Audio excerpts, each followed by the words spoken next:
for listening in to another episode of Conversations with Alison J, The Journey to Here. Please remember to subscribe, hit the like button and share. Hello and welcome to another episode of Conversations with Alison J, The Journey to Here. I'm your host, Alison J. Today, I'm delighted to welcome our guest, Andrew Morris. We're going to be talking with Andrew on the topic of From Prison to Politics, the journey through IPPs and the British prison system.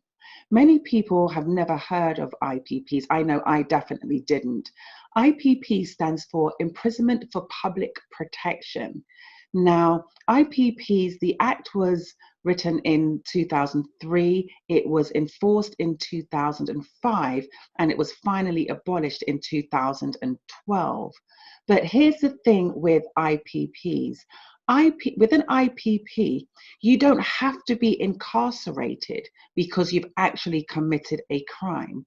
You can be incarcerated under the IPP Act because you are suspected of committing a crime, and you could potentially be incarcerated for life just on the suspicion that you may have committed a crime. So we're talking to Andrew today about that, his journey through the prison system to now being a person that has helped found a political party, and he is the trustee of a charitable organization. The political party that he helped to find with his friend Charles is called the Taken the Initiative Party. So today I'm delighted to welcome our guest, Andrew Morris. Andrew, welcome to Conversations with Alison J. Thank you so much for joining me.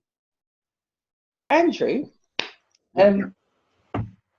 first of all, I want to thank you for agreeing to join me. Yeah, no, thanks for inviting me. Really quite happy. Because since speaking to you, because to be honest, I must be very honest with you, I was very ignorant about IPPs, but like completely ignorant. I didn't even know what it was. Never even heard of it until you mentioned it. Do you know what? I think that most people are, and they can be forgiven for that, because I mean, the reality in this country, so in the UK, there are probably no more than 100,000, probably just under 100,000 people locked up at any one time. So, you know, in the maths of that, I mean, that's kind of less than 1% of the population. If you look at IPPs, I think at its peak, there were probably about 12 or so thousand IPPs, which is, it's a small amount, but for what it represented, you know, kind of almost being locked up without a release date, which is tantamount, I think, to, I don't know if you remember, you know, in Northern Ireland, they had a thing called internment, where they just lock people up without release date, without trial, you know, with no kind of end in sight. Some people might think that's a bit extreme, but that's how it felt to me. You know, it kind of felt like there was no end in sight. So, you know, I don't blame people. I mean, very often I have conversations with people and they've never heard of IPP, and then sometimes, you know, in recent times there've been documentaries about IPPs, so people have heard about it. But yeah, no, I mean, there's no shame in not knowing what an IPP is, really. But the thing is, even that because I think, you know what it is as well, there's a lot of times that if something doesn't directly affect you, a lot of us are just like completely ignorant to it. Because I know I definitely was, because I'm looking at it thinking, hoping and praying that at no point in my life will I be at the other side of anybody's justice system. Do you know what? And it's funny, because just as you said that, and I, you know, I hope that as well. But I remember there was a case, excuse me, with a member of parliament who voted for particular changes in legal aid, and then I forget his name now, but at the other side of this legal aid vote that he took part in, he found that he was now affected in a way that he didn't anticipate. And what happened to him, this MP, he was quite a well-known MP. I think he was Deputy Speaker of the House of Commons for a while, and he was accused of a sexual offence. And as a result of having the amount of money that he had, he couldn't benefit from legal aid, and ended up spending all this money trying to defend himself for something that he says and maintain that he was innocent of. So, you know, this is the way things go. You know, you don't really feel something until you've been affected by it. And I remember years ago campaigning around deaths in custody and that kind of thing. I remember giving somebody a flyer. I was about 17 years of age at the time. I gave this guy a flyer, and he looked at it and gave me the flyer back. And he said to me, "No, I thought it was for a dance or something." And I said, "Well, let's hope that no one, is ever affected by something like this." And he gave me this look. And then, you know what? He took the leaflet back. Yeah. And this is the thing, and the funny thing is not funny, but I've never, by the grace of God, been directly affected in it. So while I've known people, that have been friends of the family or friends of friends who've been, they've lost their lives in custody, I've never been directly affected in that regard. But I still choose to get involved where I can, because I think that any death is one too many. I think the figures are slightly wrong, but I remember reading recently that over 100 people of colour since 1990 have died in custody or following contact with police. I think it's a lot higher than that, actually. I think those figures are slightly modest. But that was one of the things that I was really, for some reason, drawn to. I had a really keen sense of duty to calling out injustice and trying to fight it wherever I could. And that hasn't changed, I don't think. I think that I just choose to do things slightly differently. Because thinking about it, and going back to the point you made about the young man when you were handing out the flyer, it's in one respect, you can't really blame him, because it's one of those things. Sometimes when you're out and about, you're going about your daily business, you're completely your mind's away, focused on what you are set out to do. And then, and so you see something and you don't mean to be insensitive to a subject or even ignorant to a subject, but it's one of those things where you look at it and you're just not expecting somebody to give you something so deep and meaningful. I mean, personally, I don't think I would have said, "Oh, I thought it was for a dance," though. It's funny because that's going back a long time. That's going back over 20 years. And I think the equivalent of that today is probably WhatsApp or, Facebook or whatever these apps are, because a lot of people get, I know I get lots of stuff. People send me lots of stuff, and I've got to be honest, probably about 90% or more of it I don't look at, because I just don't have the time. And if it's not specifically from somebody I know or a source or somebody that I think, oh, okay, I'm going to look at this because they sent it to me for a reason, then I can't look at it, because otherwise I'm just going to wash my brain in stuff that probably is either irrelevant or isn't particularly of interest to me. So in that sense, I get it. But yeah, I think that those apps are the equivalent of the flyer in the hand 20 odd years ago. In that day, yeah. Give me 1 second. I just need to switch my heating off. I can hear it. I don't want it to pick up on the recording. But to your point, it's interesting, because thinking about the WhatsApp messages and so on,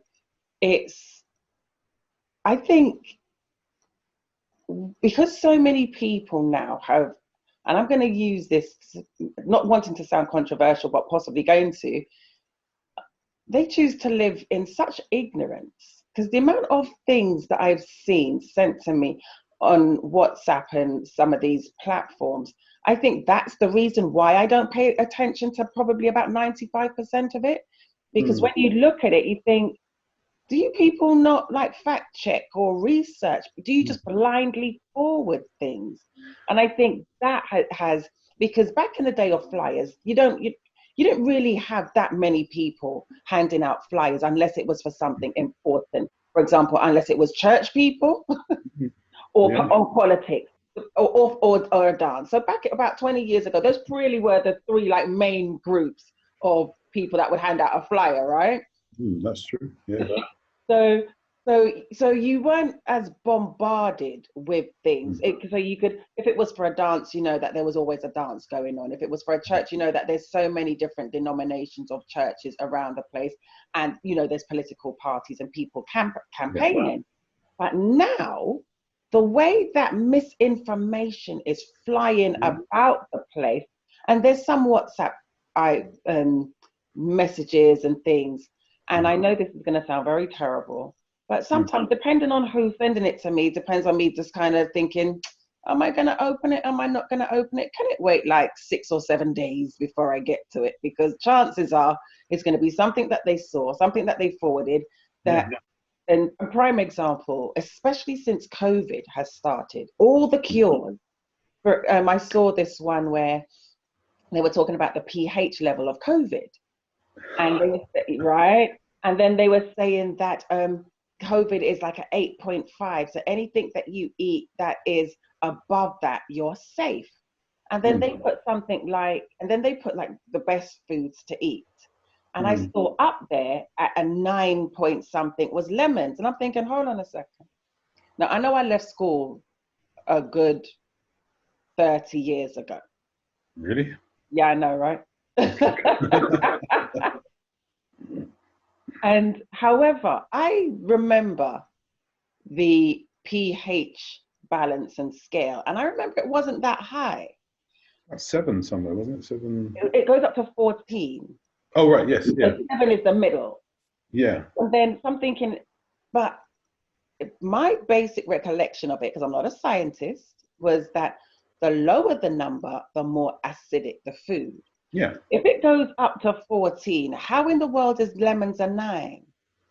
And then it had something like avocados were 22. And I said to her, I remember I replied to say, a lot of you people are going to die of food poisoning before you die of COVID. Because how in the world is a lemon a 9 and you've got things that register 22 when the pH scale only goes up to 14? And I got that from several people, and it started off with a precursor of, this was sent to me by a nurse. I says, well, I don't want that nurse treating me or whatever hospital she's working at. Please tell me, because I'm not going there.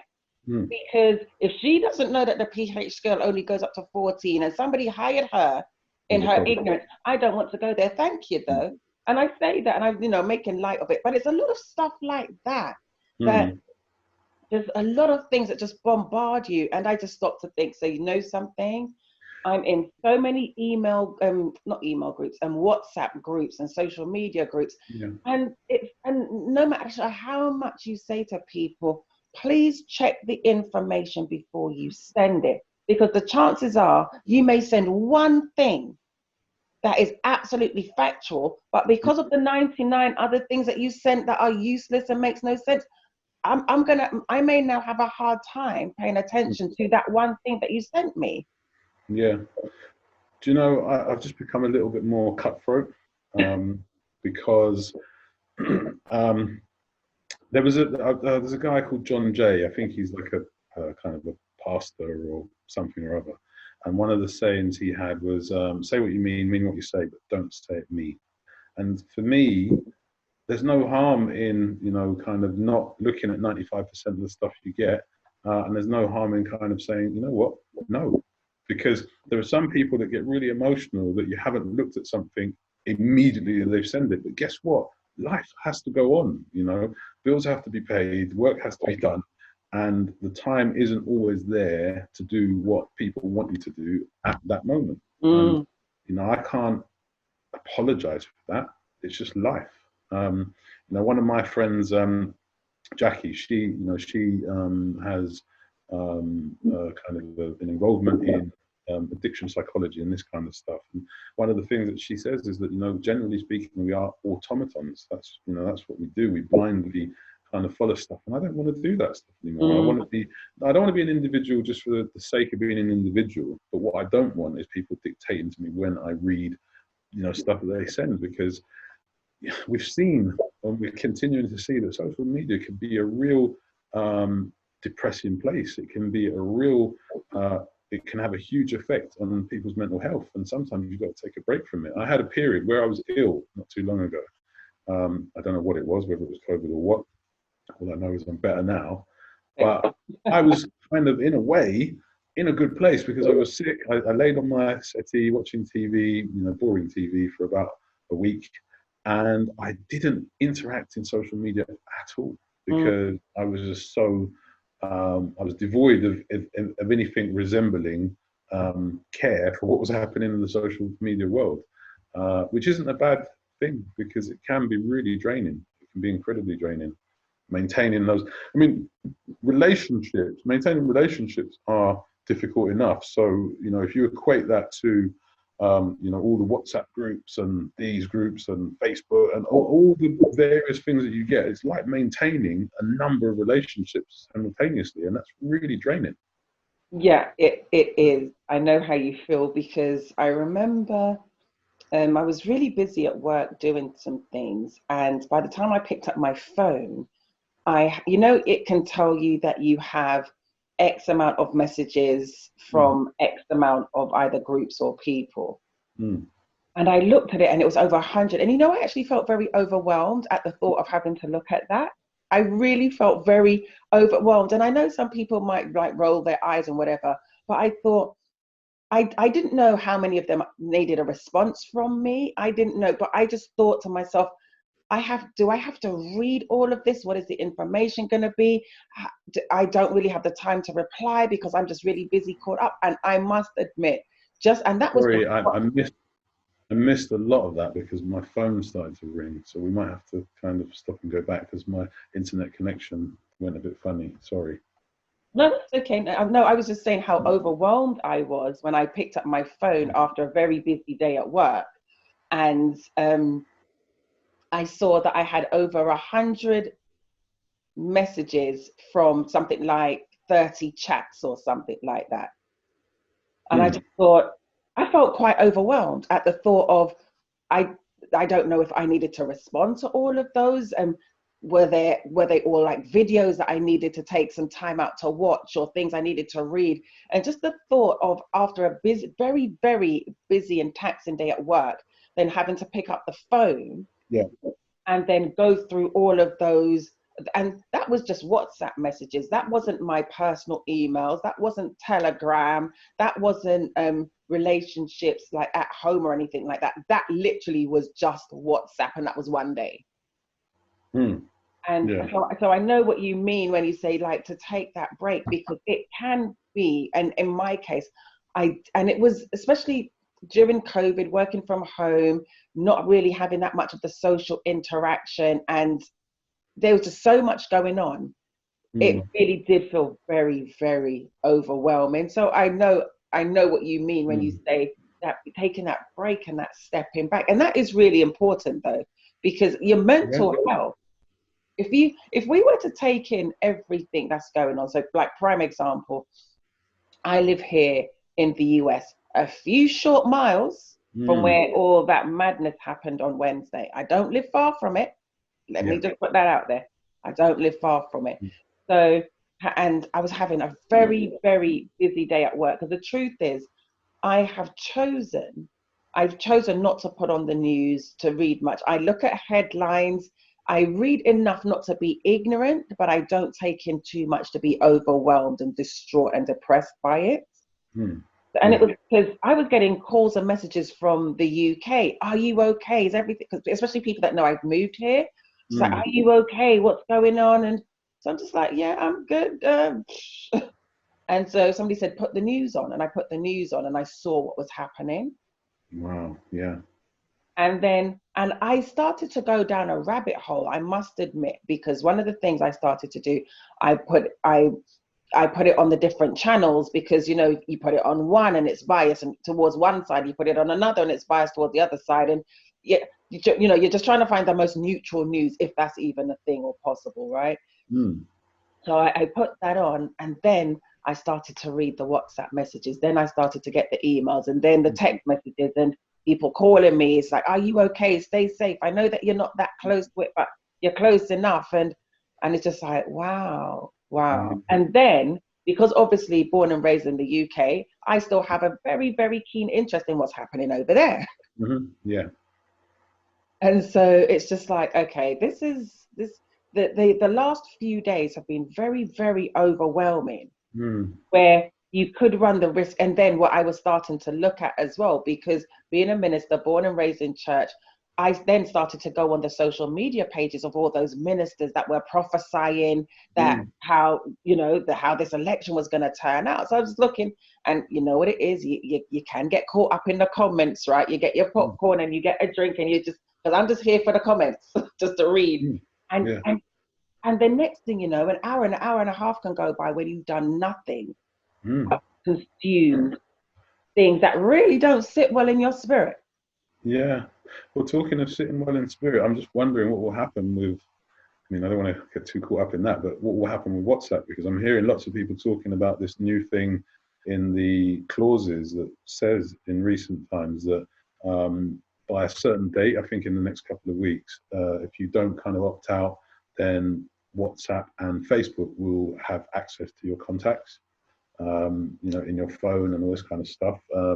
And a lot of people are saying, they're messaging me saying, look, one, have you seen this? And two, are you going to kind of stay in it, or are you going to opt out? And I'm just like, do you know what? I've got nothing particularly hiding. I mean, I don't want them to have access to people's information in my phone. So it maybe I just go back to text messaging. I might just get rid of the WhatsApp and Facebook. But I have found the Facebook useful because I've tapped into people who I haven't seen for a long time. Yeah. Although, much like people that have come to you and kind of said, hang on a minute, you're around the corner, are you okay? There are people that I haven't seen for literally years because of, my absence. And Facebook was the... We're going to go into that.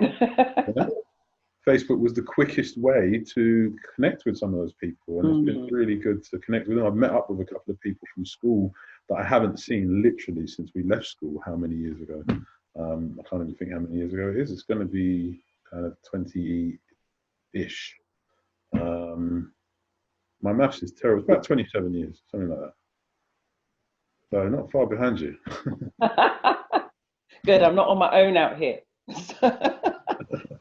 But the thing is, the truth of the matter is, all these things, they all have their uses, they all have their purpose, don't they? Because for me, having moved away from the UK almost 9 years ago, WhatsApp has been such a valuable tool in me being able to keep in touch with people around the world without people having to stop and think of, oh my gosh, it's going to cost me a fortune to call her, to keep connected. I've been still able to watch my family members that were little when I was there growing up, because I've been able to get videos sent to me of them that's not going to cost anybody a fortune to send or anything like that. So absolutely has its uses and purposes.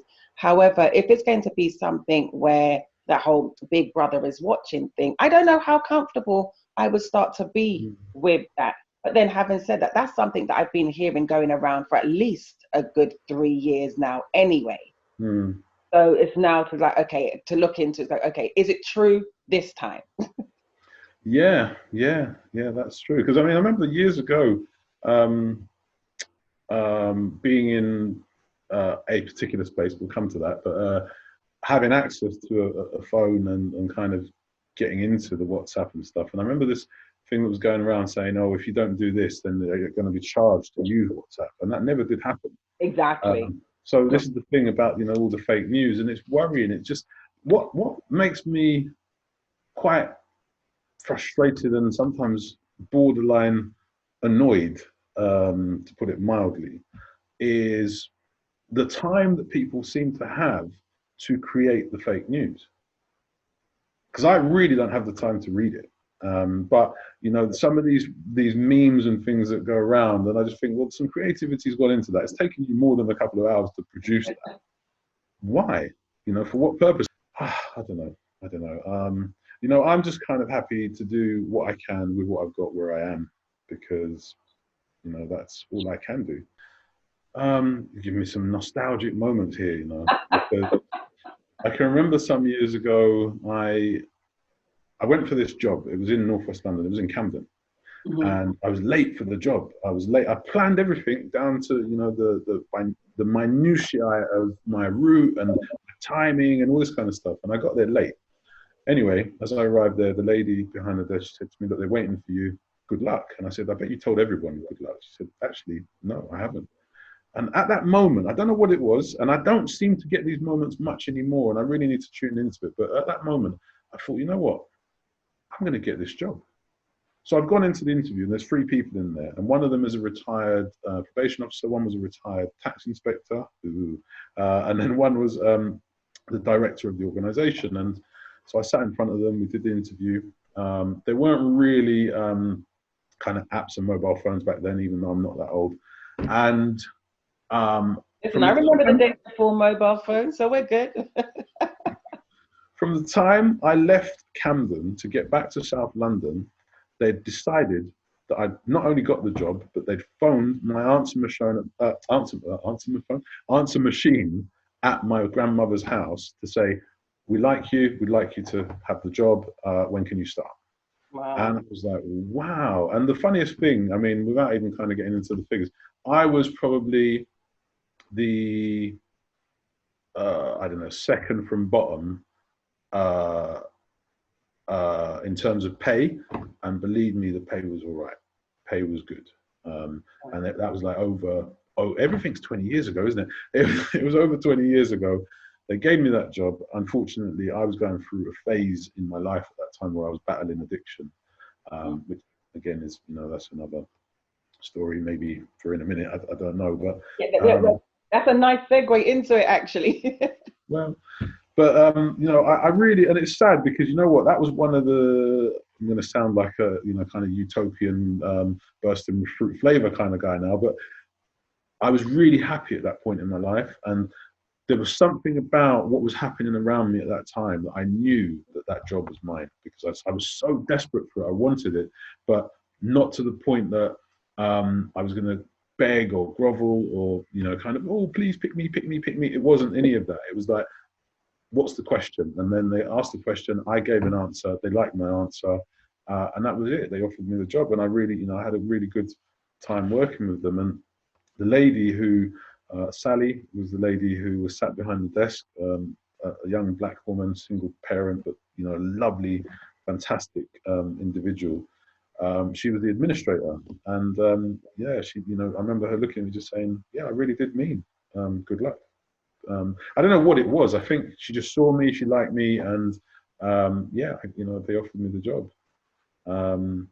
And I, you know, I only say that because what I'm trying to do so much at the moment is tap back into that, because there was an assuredness about how I felt at that moment that was not arrogance. It was, you know, a real sense of, you know what, something, someone, God, whatever you choose to call it, has got me, and I'm getting this job. And that's exactly what happened. I haven't had, I don't think, a moment like that before or since. Or maybe I have and just not spotted it. I don't know. I think you may have and have not spotted it, because I think what can happen to us, life starts to weigh us down. There's a lot of baggage, and when I say baggage, I mean in the sense of the things that we're having to juggle every day that can cloud our minds, where we no longer have that moment to be, or that time to be present in a particular moment, because we're always so busy on to the next thing. Yeah. There's many times that we don't really stop to be still. And I think sometimes, because if you think about how you were at that time, where you were personally, emotionally, mentally, spiritually at that time, yes, you would be more aware of these things, because it's the same thing nowadays, where it's not that it's possibly not even happening. A lot of the times now we are so busy with things, we are now oblivious to some things that are still happening. But I don't believe they stop. I honestly don't believe they stop. I just believe it's a case of us being aware that they're still happening. Yeah. Like, how many times have you been so caught up and focused doing something that you take a breath and you look up and you say, "Oh my gosh, is it still raining outside?" It never stopped raining. Yeah. But you were so consumed and caught up in what you were doing, You completely tuned it out, zoned it out. And then when you take that stop and that breath, that it's still raining. Oh, I didn't even realize it was still raining, you know. Or the one where, oh, it started raining. I didn't even know. Oh, it stopped raining. I didn't even know. Do you see what we've all done that? I've had a few of those days recently, trust me. Exactly. Do you see what I mean? Where it's a case of, like I said, it started raining. Okay, yeah, it has been for a while. You didn't even notice when it started, or it stopped raining. You didn't even notice when it stopped, or it was still raining. You didn't even realize that something was still happening because you were just so focused, so consumed within that thing that you were doing. And that I firmly believe that experience for you never stopped. Yeah. Other things clouded it. Yeah. That's my bit of inspiration for the day. I can go to bed now. I'm kidding. Again? Considering it's literally only like 1 o'clock in the afternoon. Do you know what? I don't mind a nap in the afternoon. I got to be honest. I don't know if that's just I don't know what that is, but I like a nap. No, I'm kidding. Or you're still in your youth because babies nap. Right? Do you know what it is? It's related to incarceration. Because one of the things about prison is that if you're in one of the higher category prisons, so A, B, or C cat prison, at some stage after the kind of the morning education or morning work activity, you have your lunch and you're put behind your door, and there's not a lot to do. So it's either watch kind of daytime TV, which I didn't really like to do, or have a little nap and then prepare for the afternoon's activities. Which again would be some form of work or educational activity. The educational stuff, if it was open university, I really enjoyed it because I felt I was getting more out of it. But when it was the internal educational stuff, which was frankly not really worth a lot, I found it mind-numbing. I really did at times. But I just pursued other things, and that's where the kind of napping in the afternoon came from. It would be like behind the door, have something to eat. I mean, there was rumours. I don't know if any of it's true, but there were rumours that years ago in prisons in this country, food, and I take kind of a disclaimer here that, because I don't know if it's true, and it is what it is. But there was rumours that food was laced with bromide. I did hear that from men in prison in the UK. And some of the horror stories I hear over here in the US, maybe they should be the same. Well, that is something I've heard about, putting bromide in their tea. I heard that, but that is something I heard. Yeah, so I mean, I don't know. I mean, because one of the things I did notice is that sometimes you'd have some lunch at lunchtime, and or lunchtime-ish, because actually in prison lunchtime was kind of around 11:30, 11:45. It varied, and then you'd be banged up literally from about kind of 12 o'clock-ish till about 1:30. But yeah, so I'd doze off. I might watch the news or one of the political shows or whatever, and then I'd just zonk out and then wake up immediately at 1:30, almost by instinct, to go off on the main movement back to work again. Yeah, that was your body clock, you see, your internal alarm clock. But that leads nicely into the purpose of our podcast, Andrew, though. So so now, and I want you to please correct me if I'm wrong, you are somebody that has looked into IPPs, which for those that don't know is called Imprisonment for Public Protection, and it's something that was in England, introduced into England and Wales back in 2005. And yes, yeah. So you are somebody that's like a staunch advocate for those people that are in prison as a result of IPPs, to get their cases looked at. And you've also started a political party. But what I want to know is the journey and the road that led you to being the person now that is fighting against IPPs and starting a political party, because you don't really hear many people starting a Well, political party? so, I mean, there's a few things there, I mean, that I have to kind of say.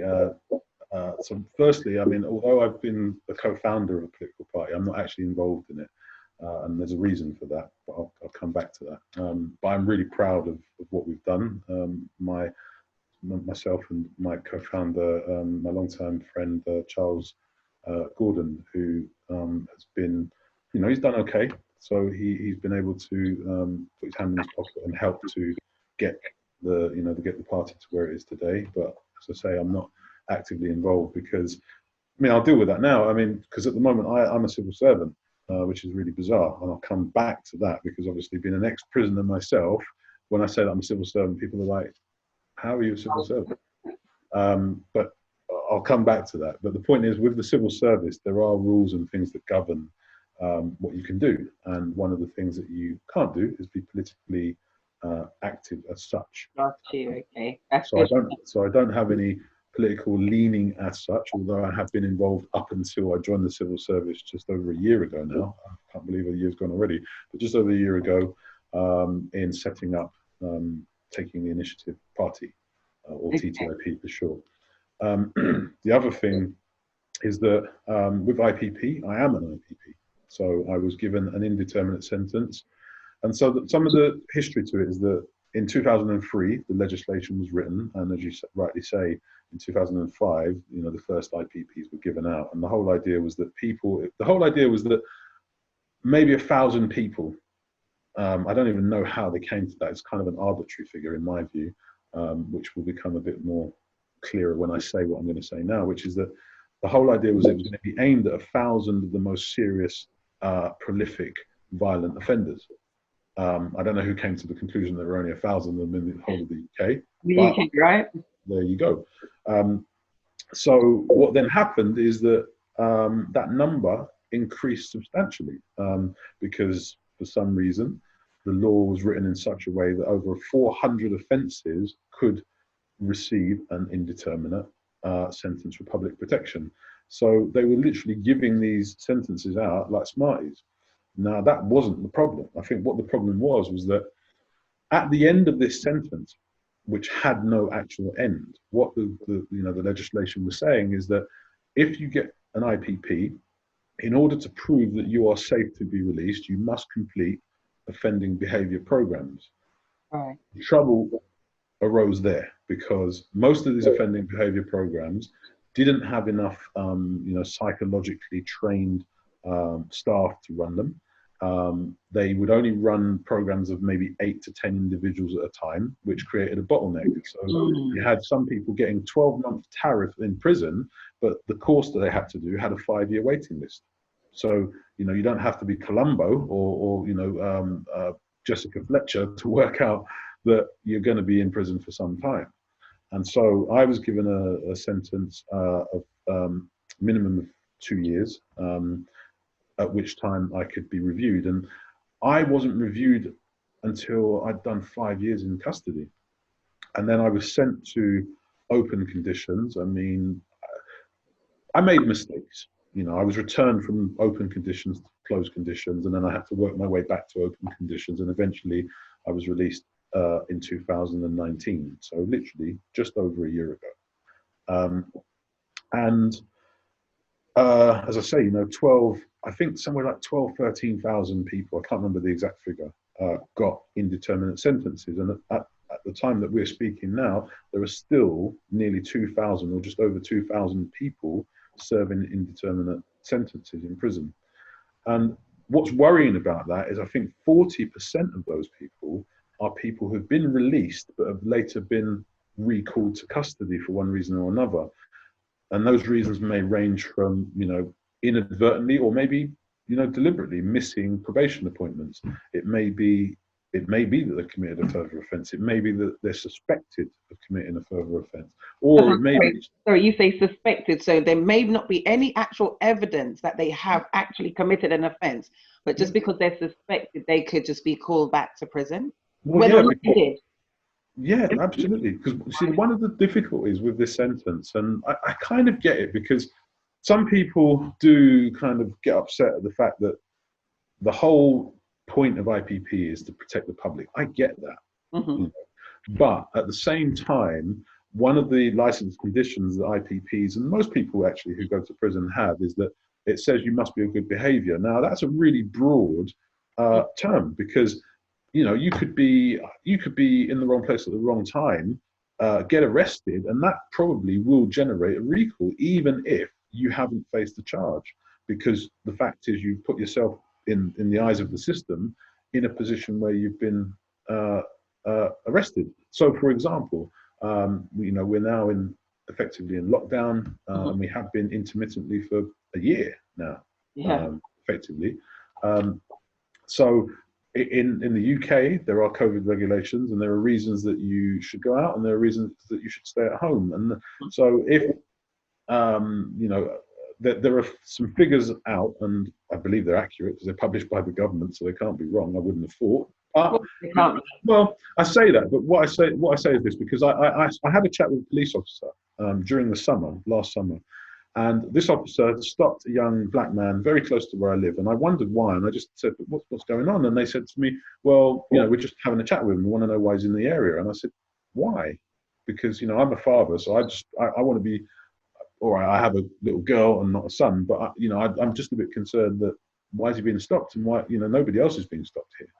And it turned out that because he was wearing his hood and he was wearing a face mask, they wanted to interact with him. And I just thought, but he's been told to wear. I mean, all right, it was kind of summery, but it was a bit chilly, so he had his hood up. Nothing wrong with that. And he's wearing a face mask because he's been told to wear a face mask. The whole world have been told to wear face masks, not just one particular place. The whole world, we all have been. So there you go. But but for a young black guy, you wear a face mask on the directive of governance and government, and then you're stopped for it. You're stopped by police officers. So I asked questions, and one of the things I said to this officer was, I'm just a bit concerned that 22,000 young black men have been stopped in this lockdown alone. And her response to me was frightening. So there were two things she said to me. Firstly, she said to me, how many white people have been stopped? And I've got that on video. She said, how many white people have been stopped? And I said, I've no idea, because I'm not white. So, in that sense, I've got to be honest with you, it's not that I'm not disinterested, it's just not relevant to me in that regard, at this moment in time, because it's like the whole Black Lives Matter thing. It's not that all lives don't matter, it's just kind of like, there was that analogy about, all buildings matter, but this one's on fire. Exactly, so, exactly. It's that kind of analogy. But then the other thing she said to me was, where do you get the figures from? Because I said to her, disproportionately, black men are 9 times more likely to be stopped and searched by police than any other group. And she said, where do you get the figures? I said, the Home Office. And it's troubling that you don't know that. Right. No, the thing is, whether or not she knew that, the fact that she was barefaced enough to ask you where you got the figures from when it's public knowledge. It's like, because to me, it's a case of, does she not know that, or is she just trying to be a smart mouth? Do you know what I mean? Well, I mean, it's funny. I mean, I need to get the video back again, because I broke my phone, but I've still got the video somewhere. And believe you me when I tell you, I mean, I'm not, inflating or conflating anything to do with it. It's exactly what she said, word for word. And I was really troubled by it. Even recently, where I live is not fancy. It's a nice little flat above some shops. But I went to park my car the other day outside the house, and this guy came to the door where I was parking. He said to me, are you coming here? I said, what's it got to do with you? And he said, he was asking me basically why I was parking my car. I said, I live here. He said, you live here? And I'm just like, well, this place isn't fancy, but yes, I live here. And it's, it's really got nothing to do with you. And it's just, it is worrying sometimes when I kind of see this stuff, because it's almost like, I don't know, I mean, I can't put my finger on it, but there's just this kind of sense of, I hate to say it, but racism is just it's alive and well. It really is. And the second the guy, a black guy or a black person or a person of color, never mind black, says anything about that, it's like you've got a chip on your shoulder. And I'm just like, well, how does anything change? Because the thing is, you can't be afraid or worried or concerned about talking truth to power, because nothing will change. And the reality is if you are going to make the rules, then why do you need to cheat? The rules that you are enforcing around lockdown and all this kind of stuff, but yet you're going to stop a guy because he's wearing a mask in an area that you're wondering why he's in that area. He lived in the area, and I spoke to this young man afterwards. He's 18 years old, he lives in the area, and he was coming from his work, he came from his job. So he's not up to no good, he's not doing no nonsense. And guess what? There was nothing on him when they searched him, even though they told me they weren't searching, they were just talking to him, which was a lie, because you can blatantly see on the video that I took that he's being searched. My goodness. And so things like that, I mean, what happens in cases like that? Is there anything that can be done, or are they just completely justified for stopping somebody that's moments on their way home from work, moments away from where they live, but because he's wearing a mask and he has a hood on his head, that gives them the right to stop and search him? No, and he's not behaving suspiciously or anything like that in any way, shape or form. Well, funny enough, one of the things that we're kind of working on, one of the things I do, one of the other hats that I wear is that I'm a trustee of a small charitable trust. And what this charitable trust is doing is not, exclusive to any particular race or culture of people, but it's working on homelessness, it's working on kind of education, entrepreneurship and that kind of thing. But one of the things that we're working on is a stop and search project, because we're interested in some of the cases that have taken place. Like, for example, there was a recent case with a bank manager who was stopped, searched and arrested, not convicted of anything, because he'd done nothing wrong. He was a straight-laced individual. He lost his job because he was suspended. And then when he went back to his job, he was taken on at a lower grade, which I think is just really outrageous. But this is all because of interaction with the police. So something really does need to change. It really, really does need to change. And so in that sense, what I do, I mean, in the civil services, I work for a department that deals with complaints about custody, not police stations, but prisons, detention centres, that kind of thing. And some of my colleagues, they investigate deaths in custody, so any fatal incidents. And I'm in a team that we deal with complaints from. It can be the most, it can be the most simplest seeming thing, like a prisoner who has spent money by direct debit to have a newspaper delivered regularly, and that newspaper doesn't appear, to something more serious, like people that are kind of being harassed and bullied, or allegedly, I should say, harassed and bullied by staff in custody. And I'm really grateful for the opportunity, because what happened was that the former Director General of the Civil Service, who's now retired, came up with a plan and said, well, you know what, if the government or, as a society, we're asking employers to take on ex-offenders, then we need to kind of put our money where our mouth is. And I really have to salute that guy. His name is Sir Mark Sedwell.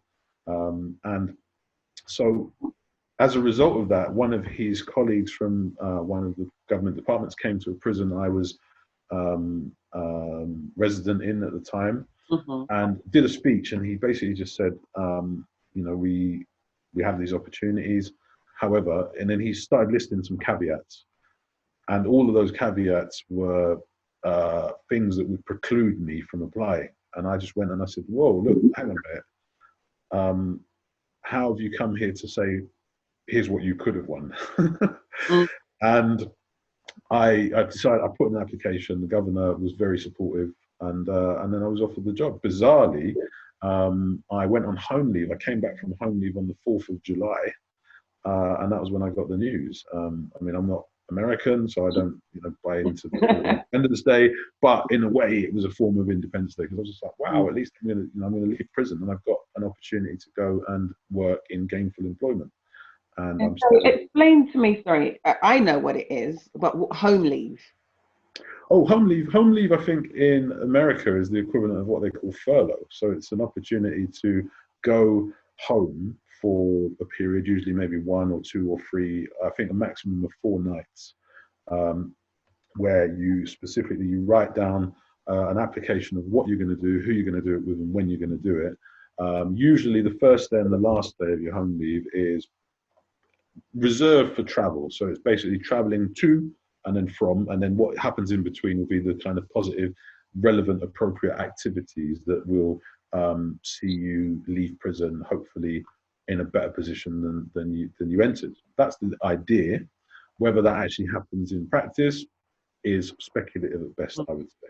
No, because throughout the course of my life, I have come into contact with people that have been incarcerated, and they have done the home leave thing, and not what they were doing is not what home leave was intended. So I know a lot of people may have heard of home leave, and to be honest, until I had interacted with people that were in prison, I didn't know what home leave even was. Never heard of it. And you've got some people that still to this day never heard of home leave, because you've got a lot of people that don't know how these systems run. There's a lot of ignorance around things. For example, you do have a lot of people that believe that there are no corrupt police. You know, you've got these people that they live in this like la la land kind of thing. Yeah. They believe there's no corrupt police, and if the police say it, or not even the police, you do have some people that believe that if a person in authority says X, it must be true, because there's no way this person in authority is going to lie. Yeah. Do you see what I mean? Yeah. So it's funny you mentioned about the home leave, because, you know, I didn't even know there was such a thing as an open prison until I remember being in a closed prison and somebody saying to me, "You're going to go DCAT?" And I was like, "What's DCAT?" And when he explained it to me, I was like, "This guy's messing with me." I said, "For real? So you explain it to us, please, because if you didn't even know it and you were there." Well, yeah, I mean, the thing is, yeah, I mean, DCAT is effectively, so in the UK, they categorize the male estate. The women's estate, I don't think, is categorized in quite the same way. I don't think they have categories. There are closed prisons and open prisons for women, and that's it. Okay. With men, there is A-cat, B-cat, C-cat, and D-cat. A-cat is for the most serious kind of high-risk offenders who could probably flee the country at a moment's notice in a private jet or whatever. I mean, I'm being a bit silly now, but you know, have the resources and the capability to do that. B-cat. Are they, sorry to cut you, but A category or ACAT, is that also not just for those that have the means to leave? Is that not also for the most serious offenders? Like, yes, yeah. Okay. Serious offenders, but I mean, there is such a thing, I think, as double ACAT. So that's like when you're really kind of, you're very serious, probably like you're double lecter kind of person. Well, yeah, exactly like that. I could think of other names. I just didn't want to put them out there. Yeah, no, that's fair enough. But yeah, exactly that. BCAT is slightly down from that, but BCATs, for me, there isn't much difference between a BCAT and an ACAT, apart from the regime is a little bit kind of more, not even free, because you're still banged up, but it's still regimented. Mm-hmm. It really gets a little bit more chilled out in CCAT, because in CCAT, largely, not always, you'll have things like key to your own room, although it's still locked from the outside at lock-up time. You know, you might have access to a phone on a more regular basis. Probably not now, though, you know, what with COVID and all that kind of stuff. But then the land of milk and honey, as I called it, because that's what I thought it was, DCAT, is where you will go to a prison that is literally open. So, you know, there are no locked doors, you know, there are no fences necessarily, or if there are, they're just perimeter fences. But if you decide that you want to have it away on your toes, as it were, and abscond, then you know, you can do that. And people do, because DCAT, the whole point of DCAT is to start letting you have the opportunity to start building a release plan. So looking at things like accommodation, employment, relationships, that kind of stuff. Okay. I have to be honest, my experience with DCAT wasn't fantastic, not least because I was returned to closed conditions. All right, I put myself in that position, I've got to own that. But I had some very simple goals that I wasn't able to achieve. You know, I wanted to do my driving test, I wanted to go back to university, and I wanted to find employment. And I wasn't able to do any of those things, sadly. But what is fortunate is that since I've been out of prison, I've managed to do my driving test and pass. You know, I've managed to get employment and excuse me, and I'm looking at the possibility of kind of returning to education as well at some point. So it's not, you know, it's not all doom and gloom. You know, it's not a complete loss. I just wasn't able to do it then because, unfortunately, the system, as it was, disabused me of those ideas. Some of my friends think it was there was a motivation behind it. I'm choosing not to really buy into that because otherwise I'll never let go of it. Yeah. You know, I've moved on. You know, that's what I can do is just move on. I mean, it works for some people. Some people do, except I was talking to a guy on social media recently who I noticed he's on a group to do with IPP, and he got first class honours degree from the Open University, and I just said, congratulations, fantastic. You know, so you know. But it's doable and it can be done then. So that should hopefully be very encouraging for you to know that you have that goal to go back to education. You absolutely, it's achievable. But what I want to ask you is, how did you become an IPP? How did you become, you know, how did you become a person that was imprisoned for public protection? Because speaking to you now, I'm sure people would be like, what? Why? You must have done something heinous to be a person in prison for public protection, right? Because speaking to you, you would never think that you were that person, that you were incarcerated for the years that you were. So how did you become an IPP? Well, I mean, so I never get too into it, but what I do is I often say to people, just so that I don't leave people guessing, I didn't kill anyone and I'm not a sex offender. And I'm not saying that, you know, being in prison is all about just, you know, murderers and rapists or whatever. What I'm saying is that the crime that I committed was false imprisonment. It wasn't intentional. It involved a couple of people. I didn't kidnap them, although false imprisonment does come under that kind of category. And as a result of having committed that offence and pleading guilty to it, the judge said that, you know, the offences were made out, which basically just means that he had no other option but to give me that sentence, which is really bizarre because I remember appearing in front of a high court judge for an unrelated matter to do with family court. And I mean, that was the motivation behind that, was trying to get contact with my daughter. And that High Court judge had read my case and he said to me, you know, he said, there's a little comfort to you now, but had you appeared in front of me for the offences for which you're now in prison, I wouldn't have given you an indeterminate sentence. So it just shows you just how kind of fluid that it was. And it was all about mindsets of people. But this particular judge that I had on the day I was sentenced decided that, you know, an IPP was the appropriate way to go. I was quite shocked, if I'm honest, because I met people in for offences that arguably were more serious than mine, and they didn't receive indeterminate sentences. And people that were involved in, you know, actual kidnap with firearms and all that kind of stuff. But, you know, I think that prison for me, in terms of the offence I did commit, was inevitable. I just didn't anticipate. I mean, don't get me wrong, I didn't sort of think, let me go and commit this offence and I'll only get this. I didn't anticipate the sentence that I got. I thought, you know what, prison is inevitable because I shouldn't have behaved in the way that I did. But that is what that is.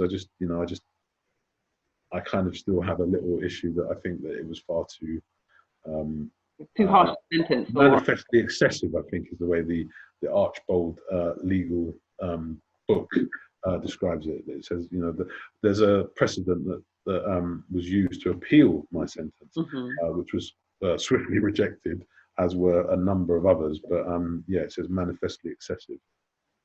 Wow.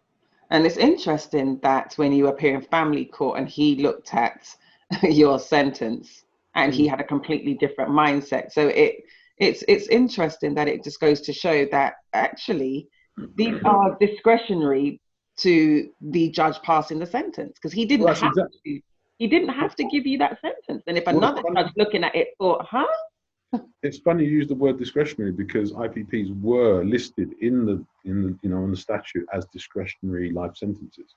So they were discretionary. You're spot on.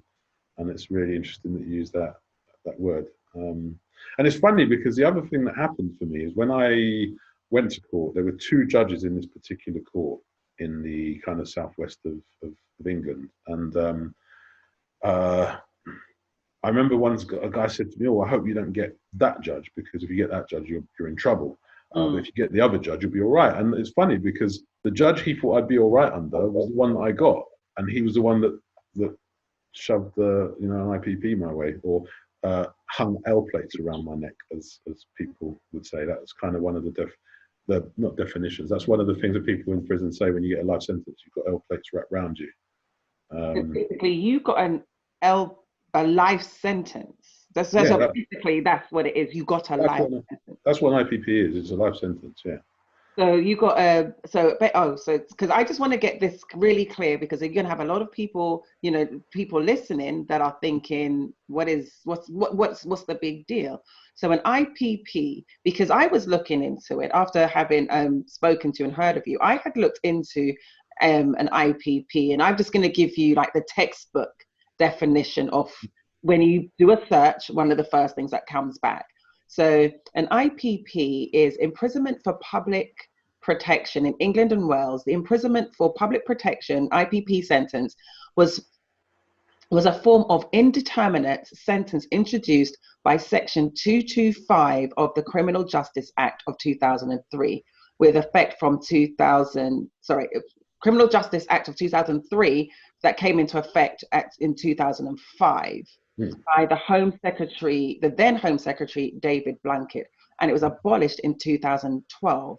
It was intended to protect the public against criminals whose crimes were not serious enough to merit a life sentence, but who were regarded as too dangerous to be released when the term of their original sentence had expired. So that is, when you look at it, that's what comes back from a search when you're research. But the reality is, so even though it says it's not a life sentence, the reality is it is a life sentence. It is a life sentence. It is, and the reason it's a life sentence is because when you get the sentence, what they do on your cell card when you go to prison is they write on it. They'll write one of two things on your cell card. One, they'll either write life or they'll write 99 years. And I remember when my card was written at one particular prison, they wrote 99 years, and it was then I was just like, what? Because when I was actually sentenced and I heard them say they use the word indeterminate, I thought, well, I'm no fool. I've done some foolish things, but I'm no fool. I know what indeterminate means, but what does it mean for me? And for 2 or 3 years, nobody could actually tell me what it meant for me. Staff, lawyers, nobody had any idea. But the interesting thing, and it's very interesting that it mentions David Blunkett, who was the Home Secretary at the time, is if you read some of the remarks which are in the public domain that he's used since he came up with the sentence, you'll find that what he's now saying is that he finds it was inexcusable because he didn't mean it to do what it's done to people. He didn't mean for it to do what it's now done in terms of the 12, 13, 14,000 people that were locked up under it. But interestingly, it took and I'm not going to get into the partisan stuff, but it took a Tory Justice Secretary under Kenneth Clarke, who was the man who decided to abolish it in 2012, just 7 years after it was formally used, although it was enacted, as you say, in 2003. So, and then the other thing is that I think it was, I can't remember who it was, there was a lawyer that said to me, had I committed the offence, I mean, again, no kind of... now, right? No. But had I committed the offence I committed a year later, I probably wouldn't have been given an indeterminate sentence. But I'm just like, well, shoulda, woulda, coulda. I don't know. I mean, who can, this isn't, Minority Report, the film, where I can go back into time and kind of alter things. It is pretty much what it is. It basically, that's what was done to you. So again, going back to your point, coulda, woulda, shoulda. Guess what? It was done when it was done, and the outcome was unfortunately the outcome. But it just goes to show that the person that brought it in, looking back over it, just like, oh, it wasn't supposed to do that. So in that case, then, if you brought something in, who was overlooking this thing for it to do what you wanted it to do then? Yeah, yeah. Who, And you know who, what? It's funny because who was the person, you know, the checks and balances? Who was the person over this, making sure that it was carried out to do what it was supposed to do, so that people like yourself that was given a tariff of a minimum of 2 years before you could be reviewed, weren't reviewed for 5 years, but was given, but 99 years was written on yeah, on your paperwork. So in my mind, I'm thinking to myself, okay, you've admitted that what you did, it was inevitable there was going to be a custodial sentence. Okay, we get that. Hands up, you admit that you did that. However, if the law believes that what you did can be reviewed after a minimum of 2 years, it wasn't up there with you being one of the most dangerous offenders, or it wasn't up there where it was completely like a heinous act that you had committed. So the fact that you were given a life sentence for something that could have been reviewed after 2 years, and all under this whole IPP, guys. So the fact that this thing came in into being in 2005, even though it was enacted in 2003, abolished 2012. So we're talking about 9 years ago, and there's still people languishing in jail now under this whole IPP. What I don't understand, and help us understand, what then happens to those people? Who then reviews and looks at? Because if this thing was done away with, so the last person that could have been in jail under IPPs would have been 2012. We're now in the year 2021. yeah. Do you know, I think it's important probably, for me to pay homage as well, because while IPPs are going through what they've gone through, the other thing to mention is that, and it's really bizarre that you have a blog called Guilty by Association. One of the things that we've got here is this joint enterprise. And there are a number of people under joint enterprise who weren't necessarily, privy to somebody else committing an offence, but just happened to be in the locality at the time, who are still languishing in prison just because they were there, not because they actually, did any physical act, or any deliberate, they call it the mens rea, the kind of mental mindset to go and commit an offence. And there's also guys as well that are under two-strike life legislation, which predates IPP. So it's kind of like the whole, I don't even know if it's a real thing in America, the whole 3 strikes and you're out kind of thing. But two-strike life is effectively that. It's where you may have committed an offence that is paralleling, and then if you commit another offence that is paralleling to that, then 2-strike and you're out. So there are guys that have been in prison like IPP for the last 15, 20 years under 2-strike legislation. But the other thing I wanted to say as well is a couple of things. One, I'm not kind of here or any of the places that I've been before now kind of saying, oh, boo-hoo, cry me a river because I'm hard done by. I'm not doing that for a second. What I'm trying to say about IPP is, one, that there are people in, don't get me wrong, I know there are some people whose cases are going to be, unfortunately,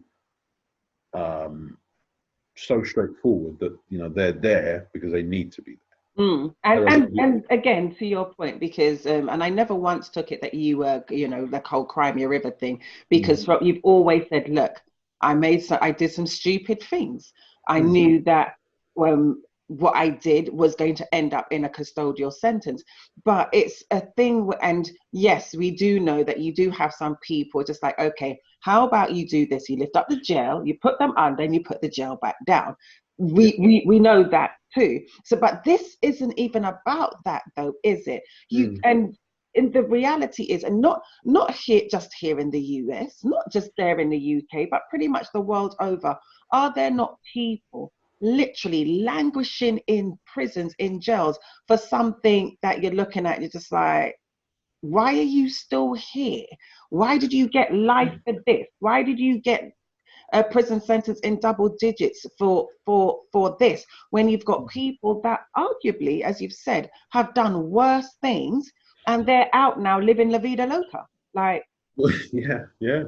And you know what? I think this is the thing, and I keep saying this everywhere I go, is that my whole thing is that for prison to be of any use, you have to come out better than when you went in. And what I mean by that is, I don't mean, you know, you kind of go in and you come out and you're rehabilitated. What I mean by that is that if you've gone in and you've had an addiction problem, or you're street homeless, or, you know, you've been so unfortunate that rather than the system treating your situation as a mental health or public health situation to find a cure for, well, I don't know if cure is maybe the right word, but the point I'm making is that some things are not just about criminal justice. And unfortunately, what prison does is it treats everything as a criminal justice issue.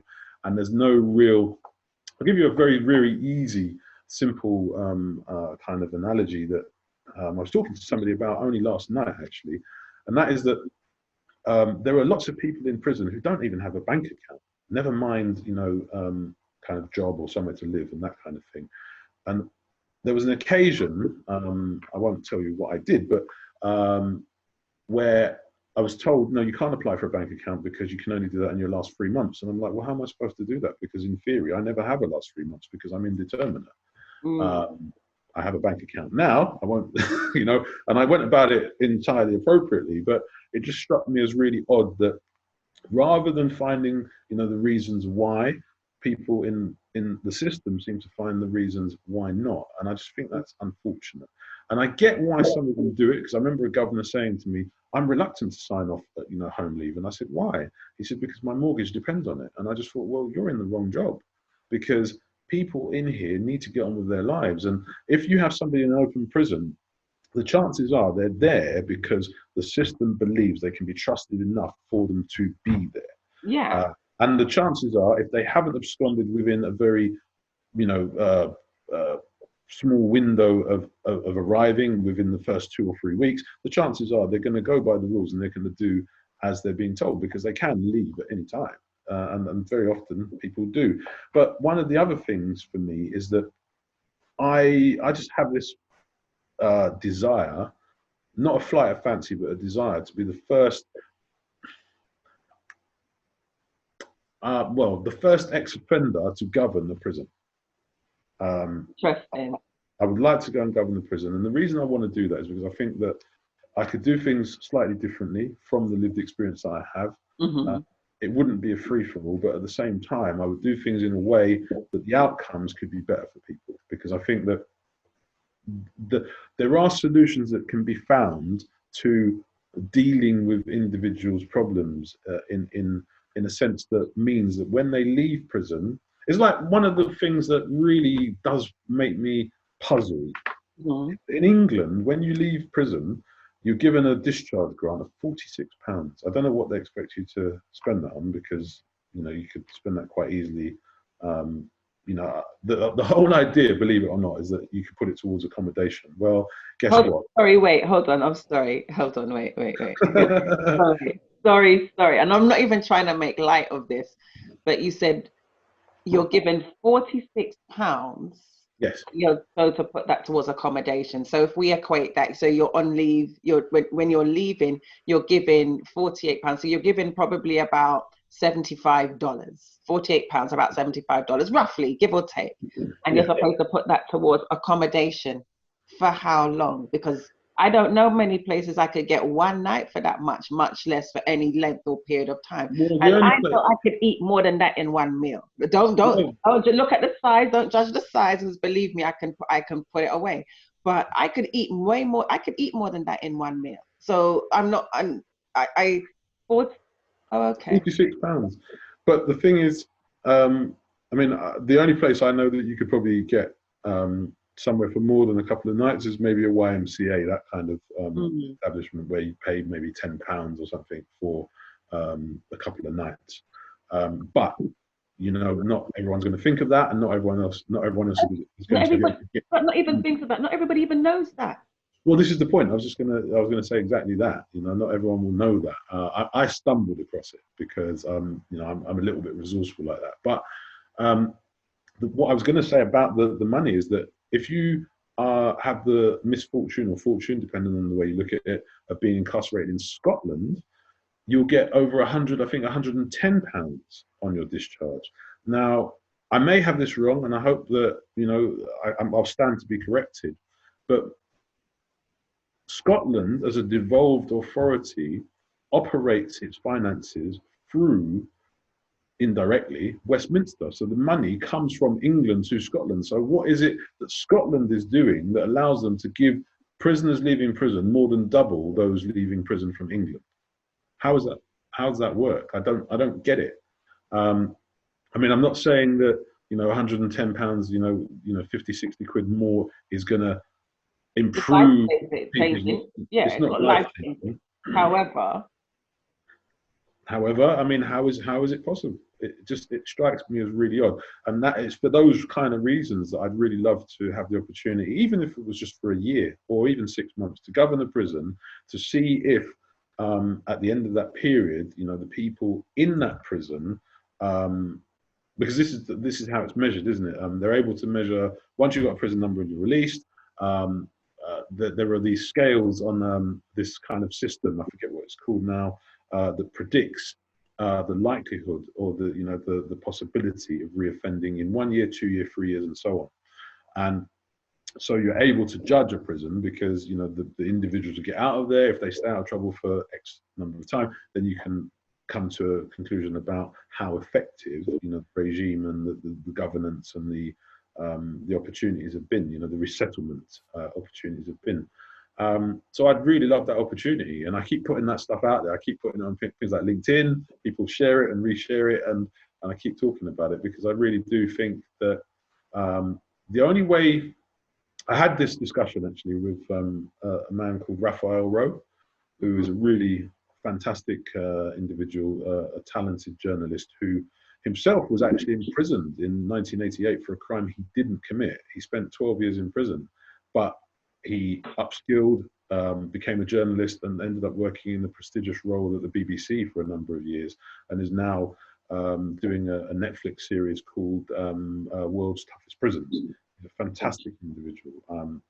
Got nothing but, you know, admiration and respect for the man. But he kindly invited me on to talk about some of the issues we're now talking about.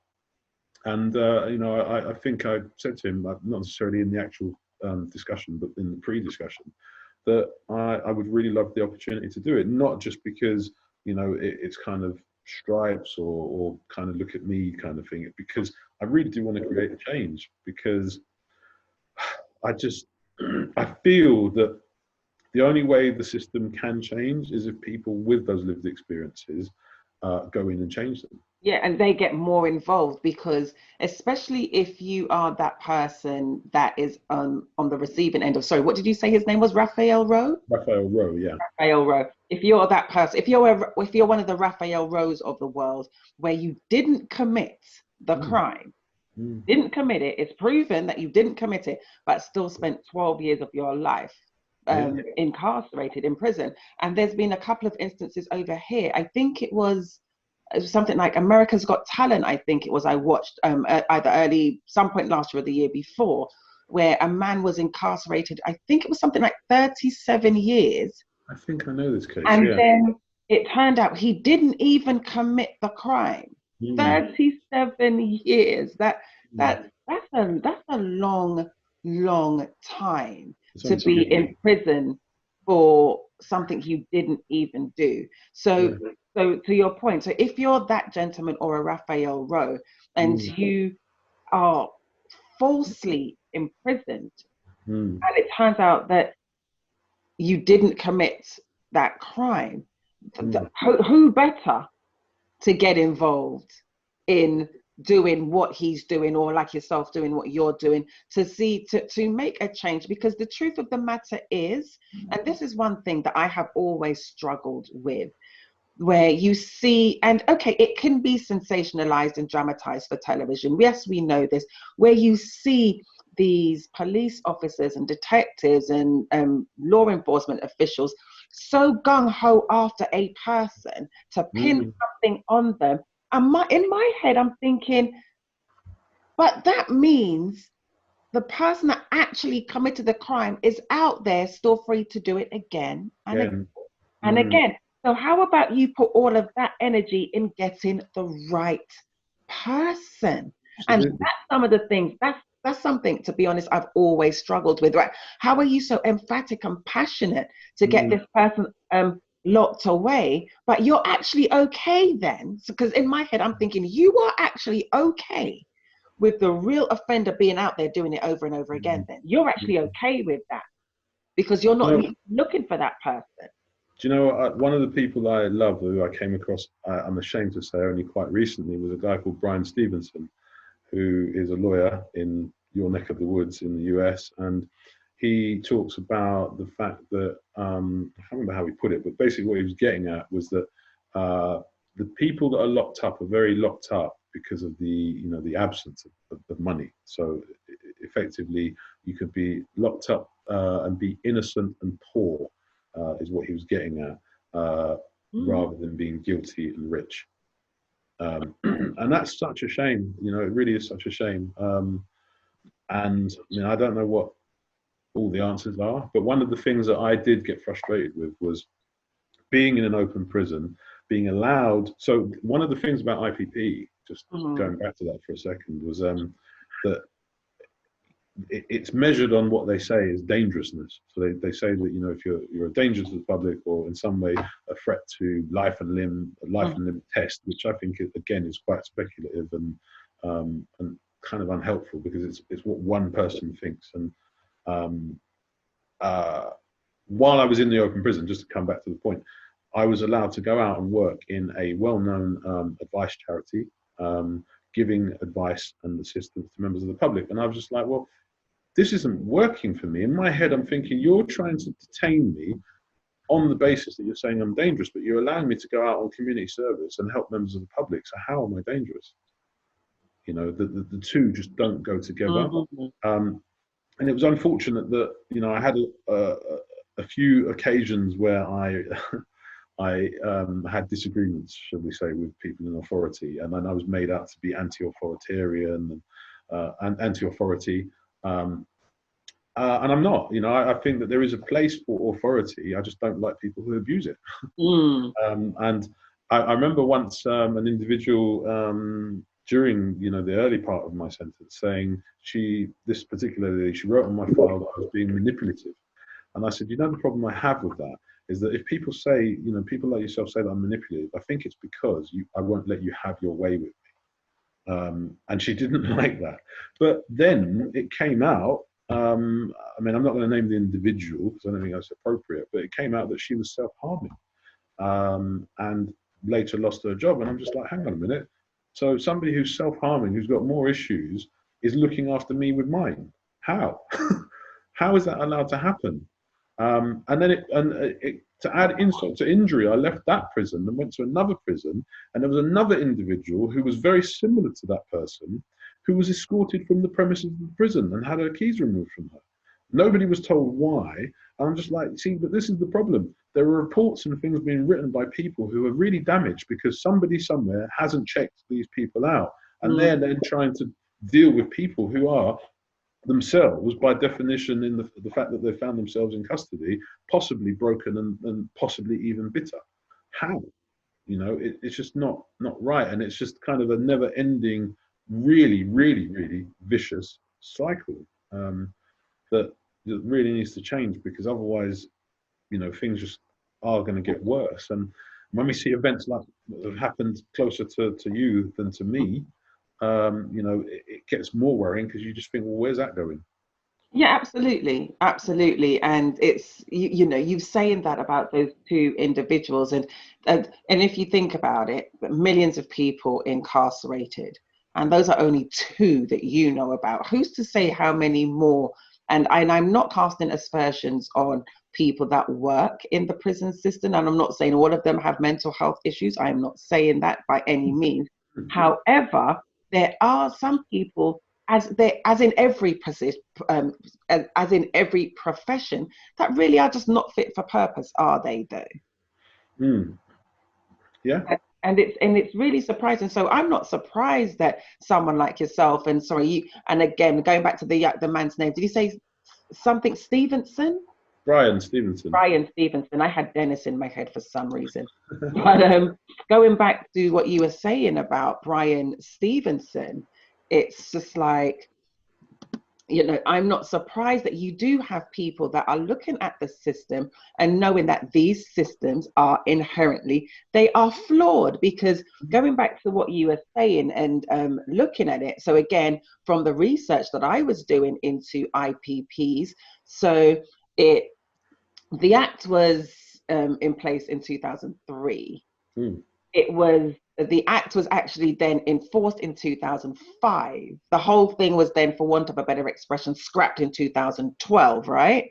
Yeah. However, in 2007, the Queen's Bench Division of the High Court ruled that the continued incarceration of prisoners serving IPPs after their tariff or sentence expired, where the prisons lack the facilities and sources and courses required to assess their suitability for release, was unlawful. So that was ruled in 2007, that actually IPPs are actually unlawful. To hold, so in your case where you could have been up for, you know, no, not could have, in your case where you were up for review after 2 years, didn't get reviewed after 5. That's correct in your case, right? So according to the Queen's Bench, that's actually unlawful. That is unlawful. Well, it gets even more, it gets worse, because I remember at the time somebody saying to me, do you know that because you're supposed to be reviewed after 2 years and you weren't reviewed for 3 years after that, you're entitled to damages. Now, when I went to try and seek these damages in order to try and make life in prison easier, because prison isn't free. I mean, I think people need to understand that. I mean, I get the American version is commissary, I think it's called, and here they call it canteen, where you can buy, you know, your goods and things. But you know, buying those goods on your prison earnings is not always practical. So you rely on whatever other income you've got, whether it's family, friends, partner, whatever it is, sending you money in. Now, what was the point I was going to make? The point I was going to make was that, so it's not free, you know, you have to do this stuff. But when I went to these guys and said to them, look, I want some damages because, you know, you haven't heard my case, it's 3 years later, they was like, oh no, it's too late, you should have applied back at this point. And I'm just like, what? And I really got upset because I just thought, now imagine if I went to, I don't know, imagine if my rent was due and I say, well, actually, no, you should have claimed it on that day. I'd get evicted because it doesn't work that way. But for some reason, and this is why I say, you know, about people who make rules but then have to cheat. You know, if you're making the rules, you shouldn't need to do stuff like that. But the thing is, nobody kind of gets a neon sign and points to this and says, look, you know what, you're entitled to these damages. You know, look, come on, Andrew, come on. Because if you look at it another way, right? So, because you say people that make the rules, they don't have to cheat. And I'm thinking, in their head, are they looking at it as cheating, or are they looking at it as the fine print that none of us ever read? One, right? Because it's there. You just have to go digging and searching to find the information, because they're not going to make it easily accessible for you, for one, are they? You know, if you really think about it. So in their minds, is that cheating, or is it a case of the information's there, you just didn't see it? One. Well, and secondly, going back to what you were saying about the neon sign that these things are available, if you look at it another way, by you being able to claim damages, you are just another person able to, because the fact that you have a case for damages, you're just another person just on top of, in a number of letting them know that actually this didn't work and I'm entitled to this. So if they don't, because none of them really, nobody actually wants to admit that something that they put in place was stupid. So to really simplify it, but it didn't work. it wasn't lawful. So basically, and another, I like the way they say unlawful. Another word for unlawful is illegal. Come on. Yes. Yeah, Call yeah, a spade a spade. It's illegal. So therefore, they're not going to make it easy for you to increase the numbers of people that highlights that what they did was wrong. And here's the thing, you see, so in my mind, and I've been told that, and I don't know how true it is, but there are government departments, especially the ones that deal with kind of damages and stuff, that have a kind of not a zero tolerance, but kind of a blanket approach that they defend all claims. And I can get that, because at the end of the day, if people are going to make frivolous kind of claims, then it would never end. But one of the things somebody said to me not too long ago, they said to me, why should anybody care? Why should anybody kind of deal with these damages and whatever? And I said, well, I can give you 10.6 billion reasons why, because that's the figure that it costs this country in reoffending. Now, if people were gainfully employed and not kind of being drawn to the county lines and selling drugs or kind of going out and stabbing one another and all that kind of stuff, maybe that there would be an opportunity for us as a collective to ameliorate the violence and the kind of the criminality that goes on in the communities up and down the country. A fantastic example really is that one of the things that happens when it comes to maybe say a black person who loses their life at the hands of another black person, they call it black on black crime, but no one was calling it white on white crime in Scotland when people were stabbing each other, because there aren't many black people in Scotland yet. Ireland for that matter. Huh? Or Ireland for that matter. What island for that matter? But in Scotland they had an epidemic of drug and knife crime up until maybe 3 or 4 years ago. They openly admit that, and they've had people from London come up there to help them with their problem, which I find is ironic, since we've still got a problem with that. It's kind of like the blind leading the blind, or the sick tending to the sick. But okay. But yeah, so I don't know. I mean, I just think that it's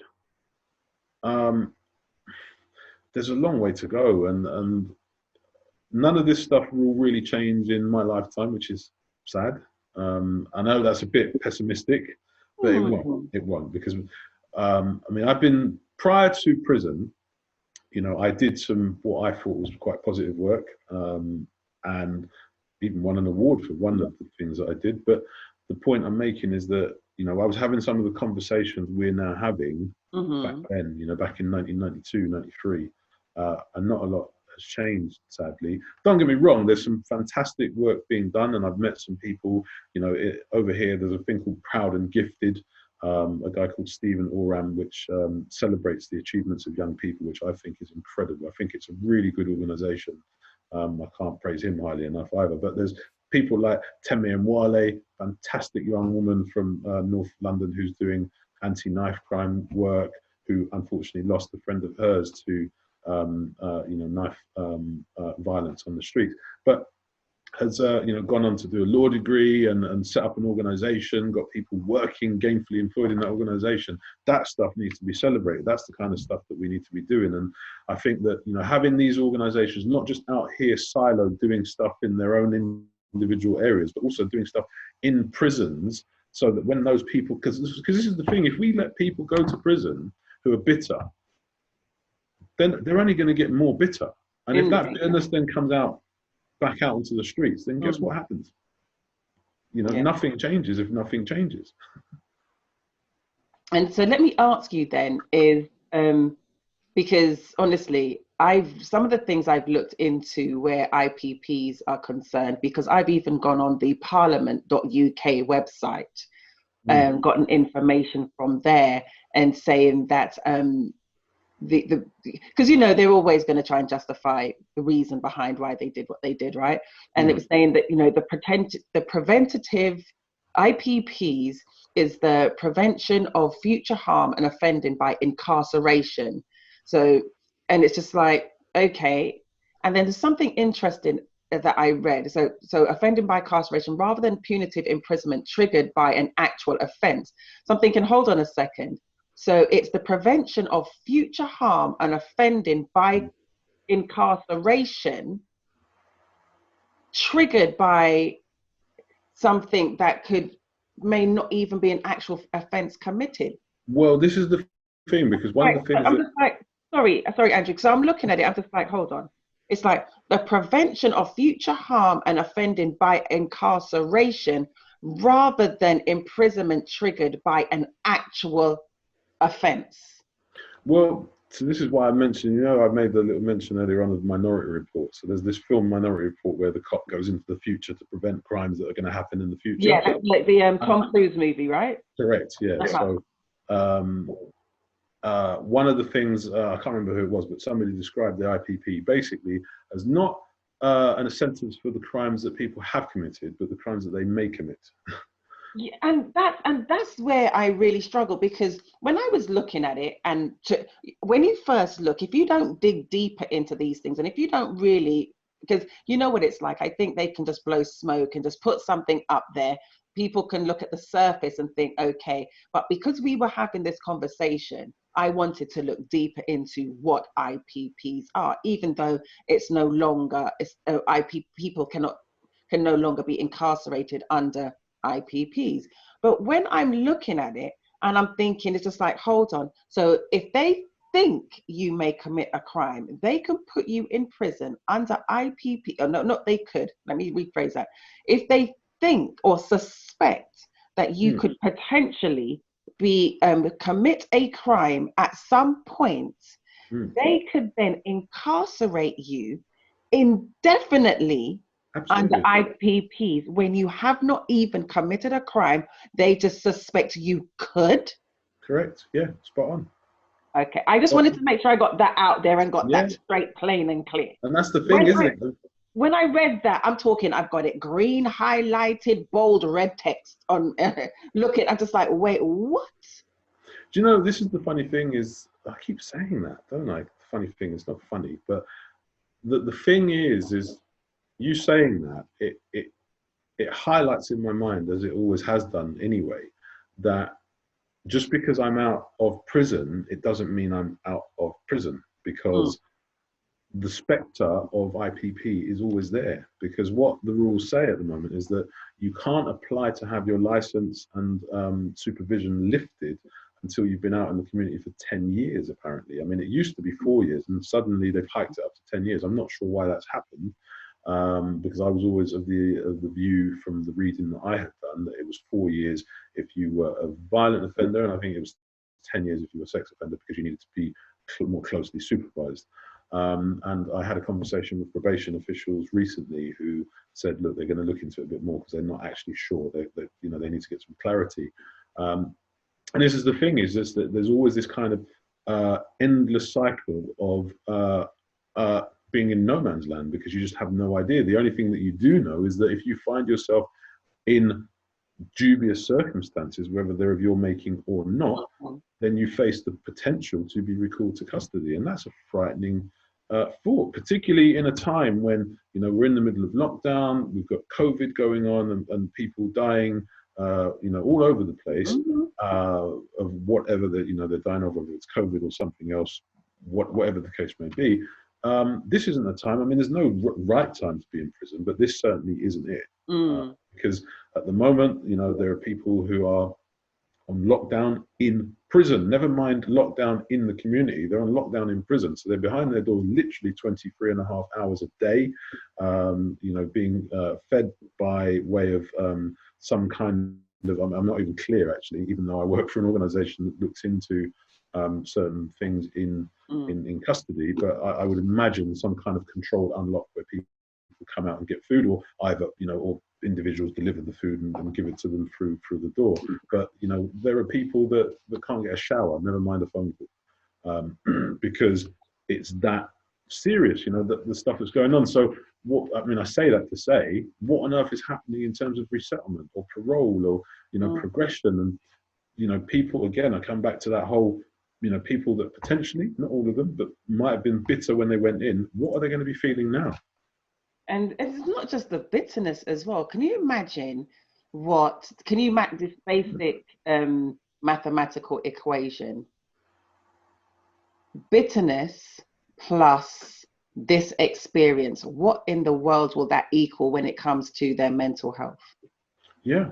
And I mean, it's it is troubling. It really is troubling. I mean, I think I heard a story while I was in prison from a guy called Rod. Rod was a Church of England minister, and he was telling us a story about some of his colleagues in somewhere in Africa. I can't remember exactly where, unfortunately, but the story was a fantastic story. And this story was basically that an innocence project had gone to a women's prison, worked on all of the cases of the women in the prison, and they were all so successful that they emptied the prison.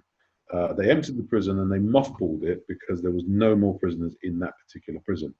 And I remember saying to Rod in a conversation afterwards, wouldn't it be fantastic if, rather than in this country finding more money to kind of build prison places, if we were in a position where we could mothball prisons, especially the ones that are so dilapidated that you wouldn't house your dog in them, never mind a human being. Wouldn't it be fantastic if we could use the resources so that we could make sure that people who are in prison are going to come out much better than when they went in better situations and circumstances, somewhere to live, somewhere to call home, a job to go to, or an income that means that they're not having to go out and commit petty crime or even violent crime, and relationships that can thrive because their stability is well stable. I mean, wouldn't that be a celebration? But for some reason, I don't see that everybody's on that page. Because, and if you think about it, it's if we put another industry if we put them side by side, isn't that the same thing with if we look at isn't that what they've always said about, for example, cancer? They don't want to find a cure for cancer because a lot of people would be out of, they wouldn't be earning the millions and the big bucks that they're earning. There's no money in it.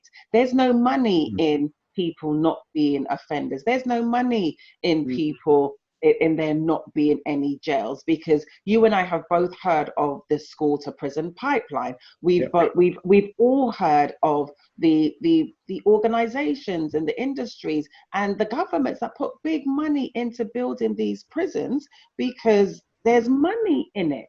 And I don't want to sound cynical or pessimistic, but if the reality of it is this, how can we mothball a prison when we have people like the gentleman that spoke to you that didn't want to sign the paper because by signing it potentially will take away from him being able to pay his mortgage. There's other people that think that way.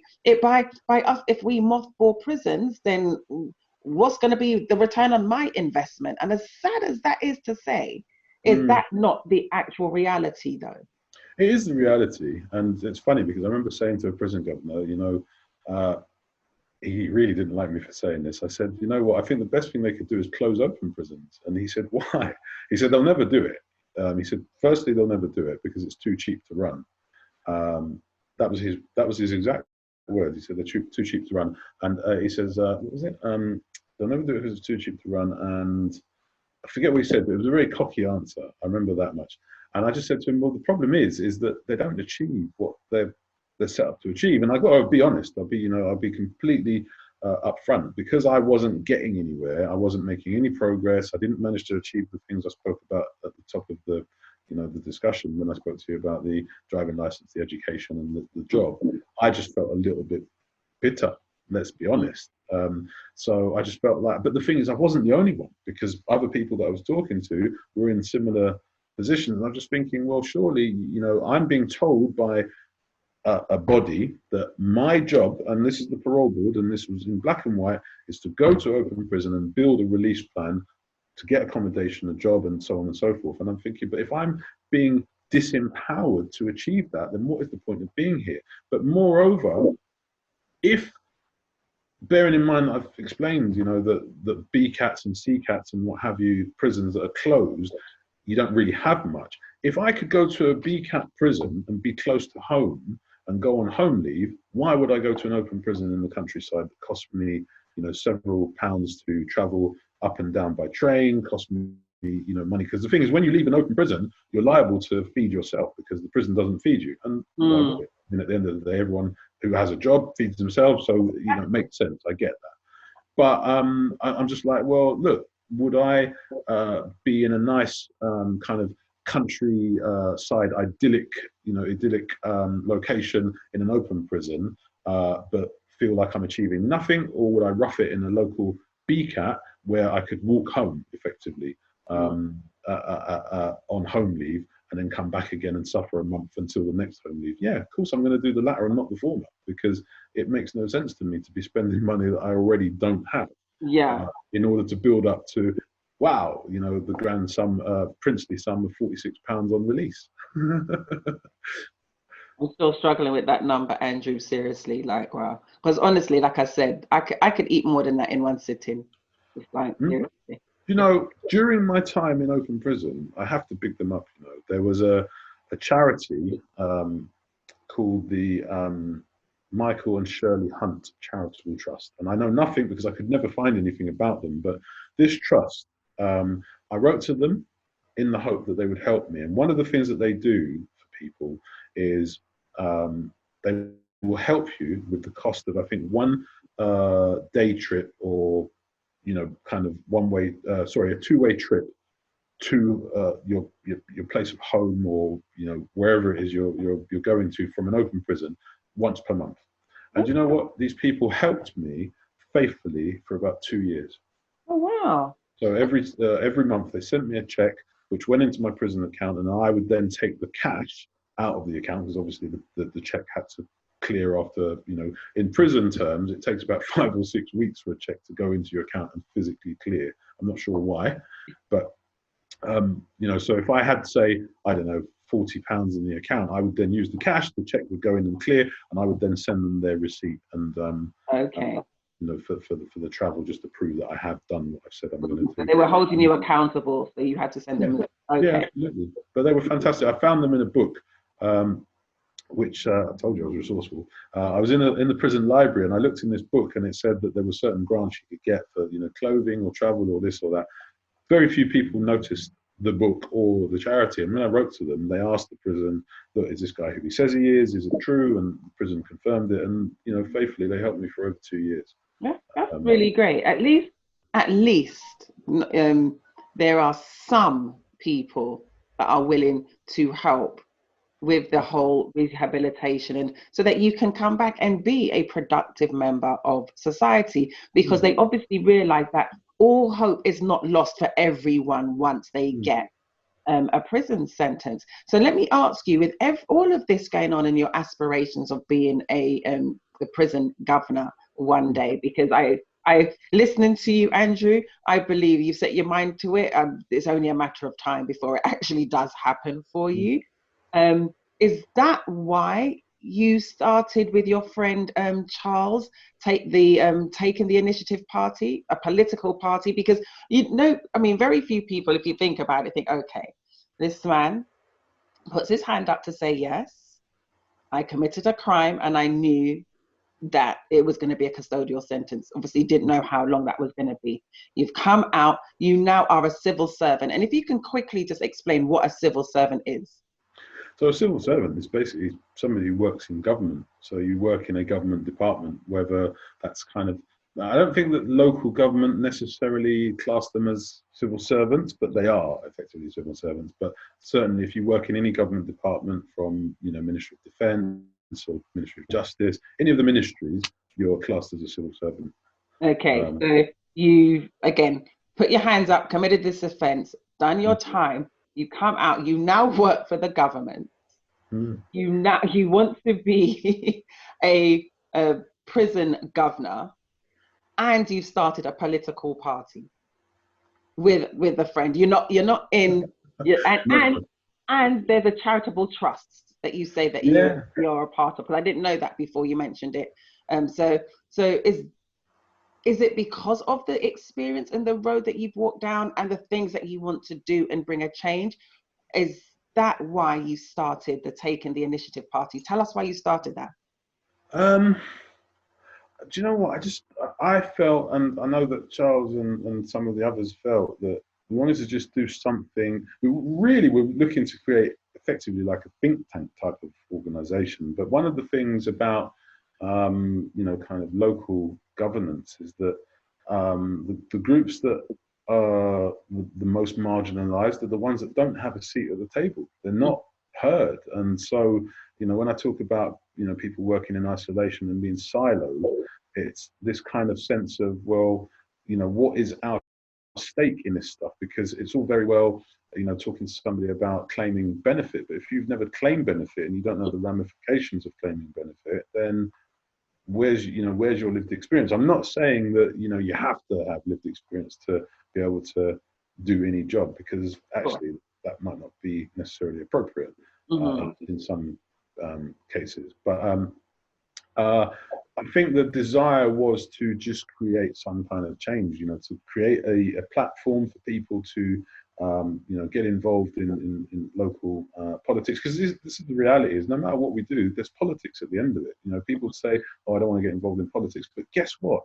Prisoners that are released from prison are released with the £46 that we've talked about. Somebody in politics has made that decision.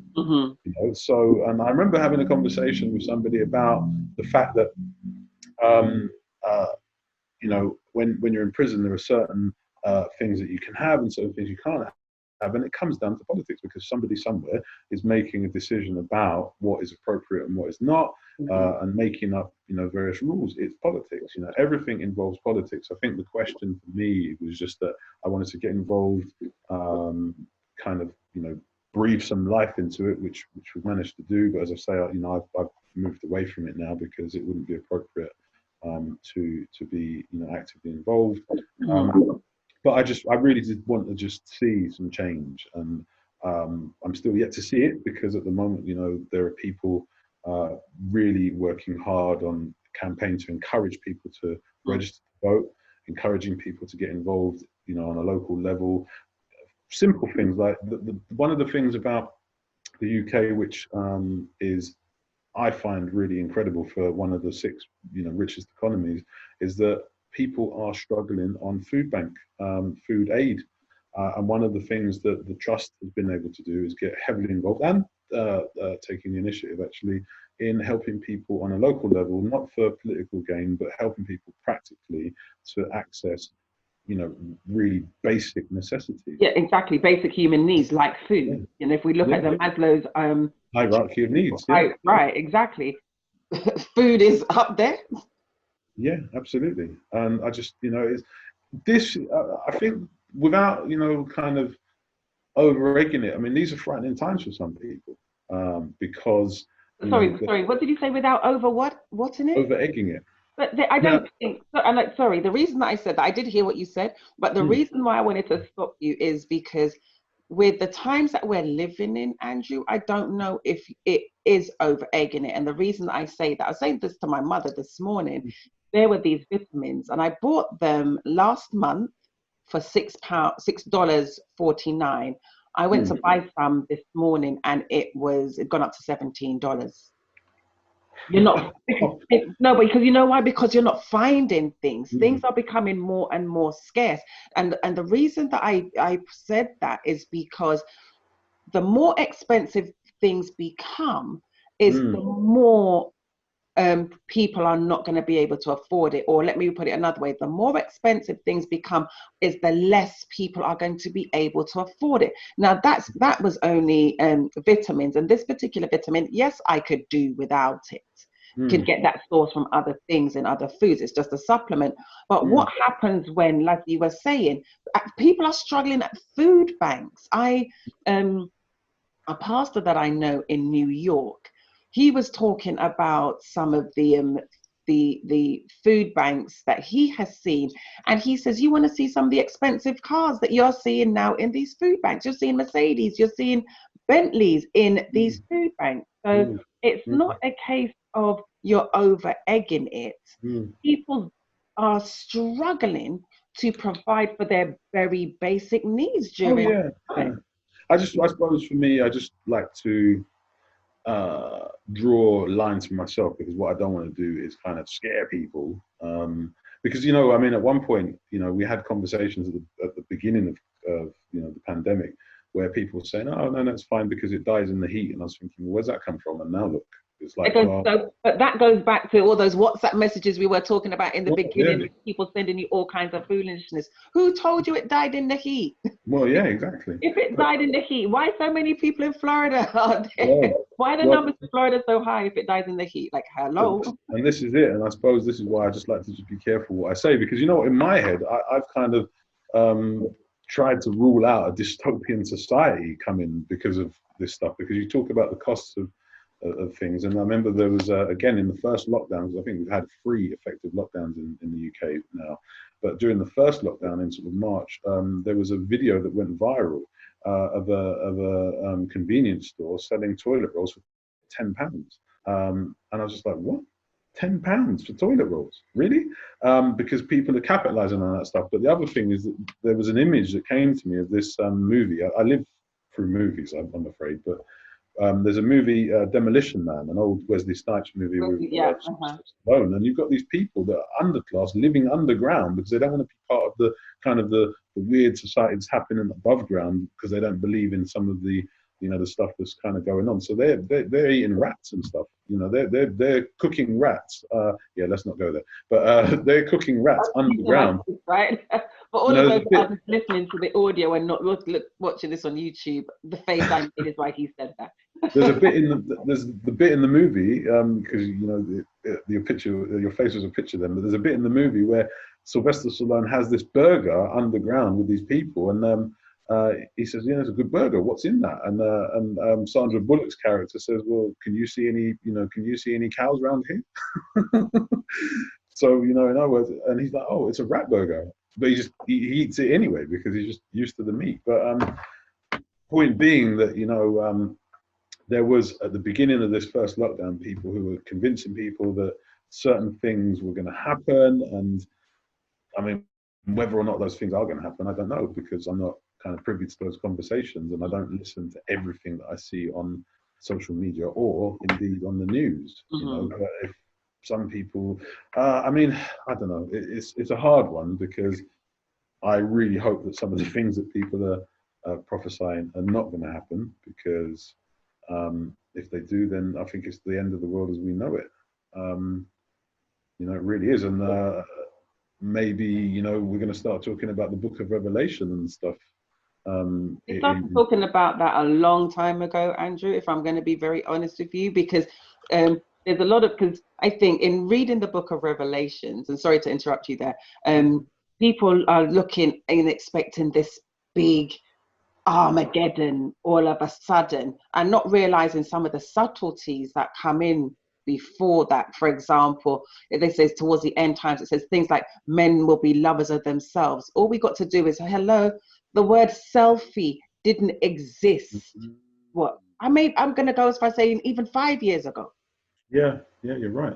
You see what I mean? But look at this whole, men will be lovers of themselves, children will be disobedient to parents. There's so many other things that kind of subtly dripped into place that we may not have realized that things are changing and things are getting grim and things are looking like the book of Revelation. I think it's just because people are only looking at the book of Revelation like and again, if we look at it, it says there will be wars, rumors of wars, diverse earthquakes in diverse places. Has that not been going on for a good few years? But again, I just think because everybody's under the mind that all of this is going to happen at once, they have really stopped to pay attention that actually it's the path, and along the path, there's one thing, then another, then another. And so to be honest, I started looking at that probably, again, it's something my mother and I were talking about a few weeks ago. I started looking at that back in, I think, 2015. Yeah, and you know what's funny? Because I'm sure there's a bit in there, isn't there, that nation will rise up against nation. Exactly, that's exactly. In America's case, it will rise up within nations, but you've got like 50 little nations anyway. 50. Exactly. Because that's why it's called the United States. Yeah. Wow. Yeah. No, it's a good point. It's a good point. So I just think that to your point about life as we know it, to be honest, I think with the pandemic and with everything that happens, not just the pandemic, things change. And I've said this many times. If we look at, for example, if we take 9/11, prime Mhm. example. Yeah. Traveling never went back to how it was pre 9/11. Yeah. So That's certain true. times things in life and the world happen. Now, if you think about it again, 9/11 only happened in the US, but it affected the entire world in how security is done traveling, right? Mm. Don't you think? Yeah, The entire absolutely. world were affected when 9/11 was just solely here in the US. But yet everybody's got to go through that whole, you got to have your dig up your luggage, take off your shoes, take off your hat, Mm. and all of that. You didn't have that pre 9/11. So traveling never went back to how it was. And I think in some respects, life post Mm. pandemic may not Yeah. go back to how it was. Mm. No, I think, you know what, I think you're right. And I think what was interesting, I mean, there was a time briefly where I was in a probation hostel when I was first released, and I happened to be released at a time just before, you know, the pandemic hit, and I was still going to and from work from this hostel, and there were times when I didn't see anybody because, you know, everyone was just staying at home, and I had to go to work because at the time I had to go and get my laptop and all that kind of stuff, and I was doing another job side by side as well. I needed to boost my income a little bit, and there was nobody out. But then all of a sudden, there was this sense of real vitriol between people because it was like, why aren't you wearing a mask? You could read it in people's faces.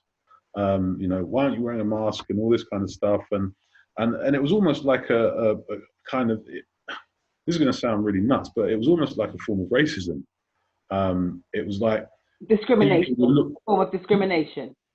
well, I want to say that, but the reason I say a form of racism was because when there was this kind of sense of, well, it's affecting Afro-Caribbean people more than any other group. People were looking at us with more suspicion. So, I mean, I remember walking down the They street. already do. Well, this is the point I'm making. But there was one day when I'm walking down the street and I'm wearing a mask, and it was really funny because there was two people. There was a couple, and as they came past me, they viewed me with suspicion. They did a wide berth, and I'm thinking, hang on, I should be more concerned about you. You're not wearing a mask. And I only at the time, I'll be honest, I wore a mask just for the sake of an easy life so that people weren't going to, because I'm exempt. I'm actually exempt. I don't need to wear a mask. But on occasions, I've been wearing it because I'm just like, you know what, it's probably easier to just wear one. Then to have to explain no yourself. issues, then people start causing nonsense and I get into a problem because I'm going to start quoting law and, you know, because, you know, there were people viewing me with suspicion when I'm going into shops and stuff. And I'm like, well, hang on a minute. Are you now actually, let me list to you the amount of laws you're now going to break. You know, and I don't want to get into all that sort of stuff. I just want my groceries. That's all I want. Honestly, I know that feeling because it's, I remember, and I digress slightly, when this all first started happening and we went into the supermarket and we didn't notice there were arrows on the ground. So one aisle going up and one aisle coming down. So my mother and I, we went into one aisle. We went up one aisle. We started to go up one aisle that had the down arrow. And the way this man looked like he was about to turn on my mother, I had to look at him real hard. But first and foremost, that's my mother right there. So secondly, whatever you were going to say, think about it very carefully. And even though admittedly he only saw from the eyes up, there was enough there for him to, I could see him stop, kind of lean back, and then he pointed at the arrow on the floor. And then I looked and I'm like, and then I just says, oh, you know what? I didn't even see it. Because honestly, we didn't see it because we hadn't been in the supermarkets to know supermarkets were starting to do that one aisle, one up, down thing. So we weren't looking at the floor, we were looking at the shelves. So by me saying to him, I didn't see it, and you could see him kind of take that breath. But I thought, oh, no, not today, over an arrow on the floor. No. That's not, what we're not going to do is that. And I just think it's really like a mindset, like, why do we talk to each other that way? You don't know me from a can of paint. You don't know what I've got going on in my life. You know nothing about me. You don't know if I've just heard some really bad news and I'm completely distracted, or I've got things going on. So anyway, sorry, we digress. I completely went off into one there because you took me back to a place, Andrew. You took me somewhere. And to your point as well, though, because I remember that again, I mentioned this earlier, that I have come across and crossed paths with people who have eventually gone to prison. And I've visited them, and I know people kind of gave me the side eye, like, why would you do that? And I've said that if you were somebody to me before you went in, I'm not just going to turn my back on you. Now, obviously, that depends on what the person did.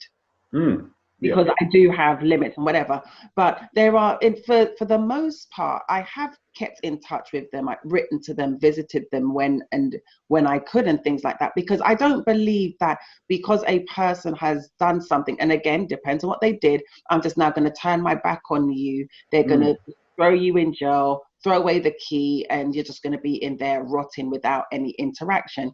Because I would like to think that the friendship that I could offer that person may also help them when they come out, so that they can be functioning members of society. So that, yes, they've gone in, they've paid for whatever crime that they committed. Some may not have, but falsely convicted and falsely accused.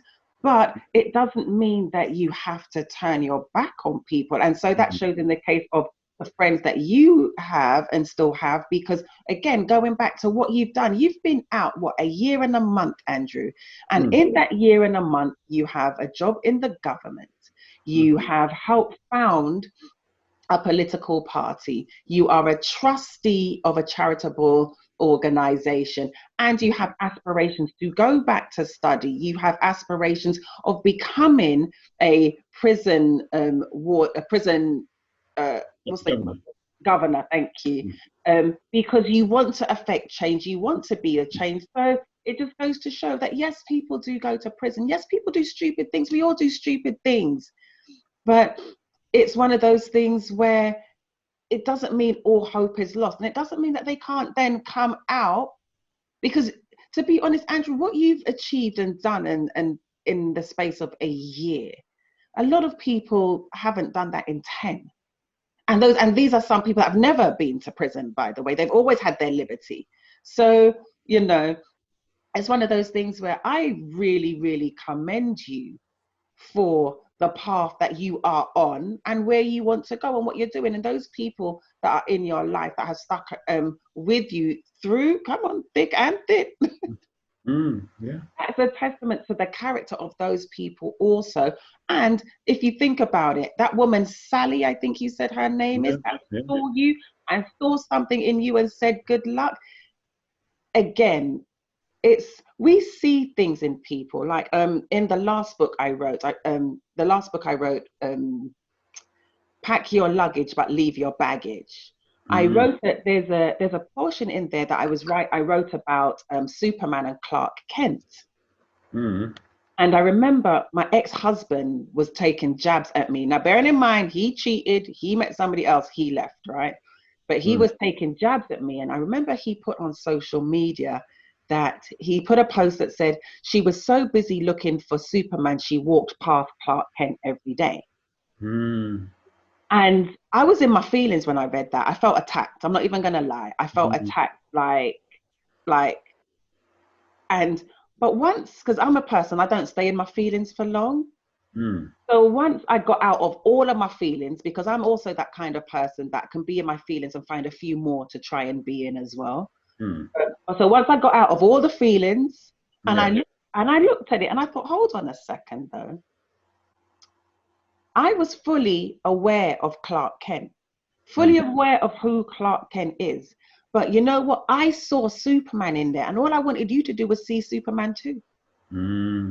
That's all I wanted for you. I wanted you to see what you could do. I wanted you to see who you could be. I wanted you to see what you can achieve and the things that you could really accomplish, the goals that you could set and accomplish them. I saw that in you, and I just wanted you to see that too. But the fact that you were content to keep living under the whole, you're just content being Clark Kent, and you didn't want to at least try and see the Superman in you, then you wanted to turn around and put that on me. And I say all of that to say, a lot of those people, Sally, obviously, without even knowing you saw the Superman, Andrew. It just really took for you to go through the experiences that you have gone through to now to really not just see the Superman in you, but believe the Superman in you. Because you probably, to be honest, some of the addiction that you may have gotten into, the Superman in you scared Clark Kent. So Clark Kent went to other things. Yeah. And I don't even know you like that, Andrew, but I just feel that the Superman scared Clark Kent. So Clark Kent just tried to kill him.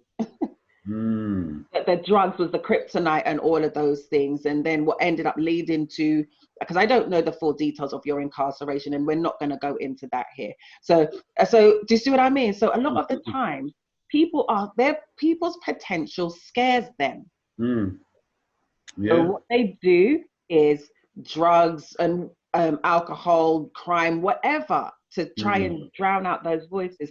But the beauty of you, Andrew, is that you kind of reckon, and I'm not saying that the Superman still doesn't scare you, because the Superman, the Superwoman within all of us and the potential that we can achieve is scary. However, you're not allowing it to stop you. And those people that have stuck with you, Andrew, that's all they saw. They were just waiting for you to see it too. I like that. You have now. I like that. Yeah, look. Clark Kent? No, I like that. Right, there you go, right? I really love that. Yeah, and that's really all it is. And I'm just going to end this by Andrew saying that I don't know you like that, but I'm proud of you. Really, really am. And it is one of those things where it's so encouraging and heartwarming that I know you said you don't believe you will see the change in your lifetime, but you may not see all of it, but I really hope that you see some, at least to make that start. Because if you've already done this a year out of after a year of being out of prison, then I believe that if you keep on this kind of momentum, Andrew, you may well see the changes that you hope to implement in your lifetime. And it just grows and grows and becomes a better machine from here on in. That's encouraging. I work at it, you know. I think, you know, one of the things, really good friend of mine said, he said to me, one of the things you need to do in this time is learn who to count on and who to count out. And I think that was really valuable advice. So I've begun, you know, I saw this during lockdown. There was this post that said, you can't just cut people off. And it said, snip, snip, snip, snippity, snip, snip, or something like that. So in other words, you know what, forget all that. And I've started to kind of, you know, go into that phase again of, you know, realizing who I'm there for, who's there for me, and just working on that, because that kind of harmony in life really just it just creates a life worth living, you know, when you're doing the stuff that you enjoy doing, but you're not being drained by, you know, the stuff that we talked about at the beginning, you know, the WhatsApps, the people that get emotionally distraught because you haven't looked at the video that you sent them that has been going around virally for about 6 months prior to them getting it. You know, that kind of way there. A couple of years before they sent it, because I'm like, hold on, because it's thinking, this still going around. Yeah. So, you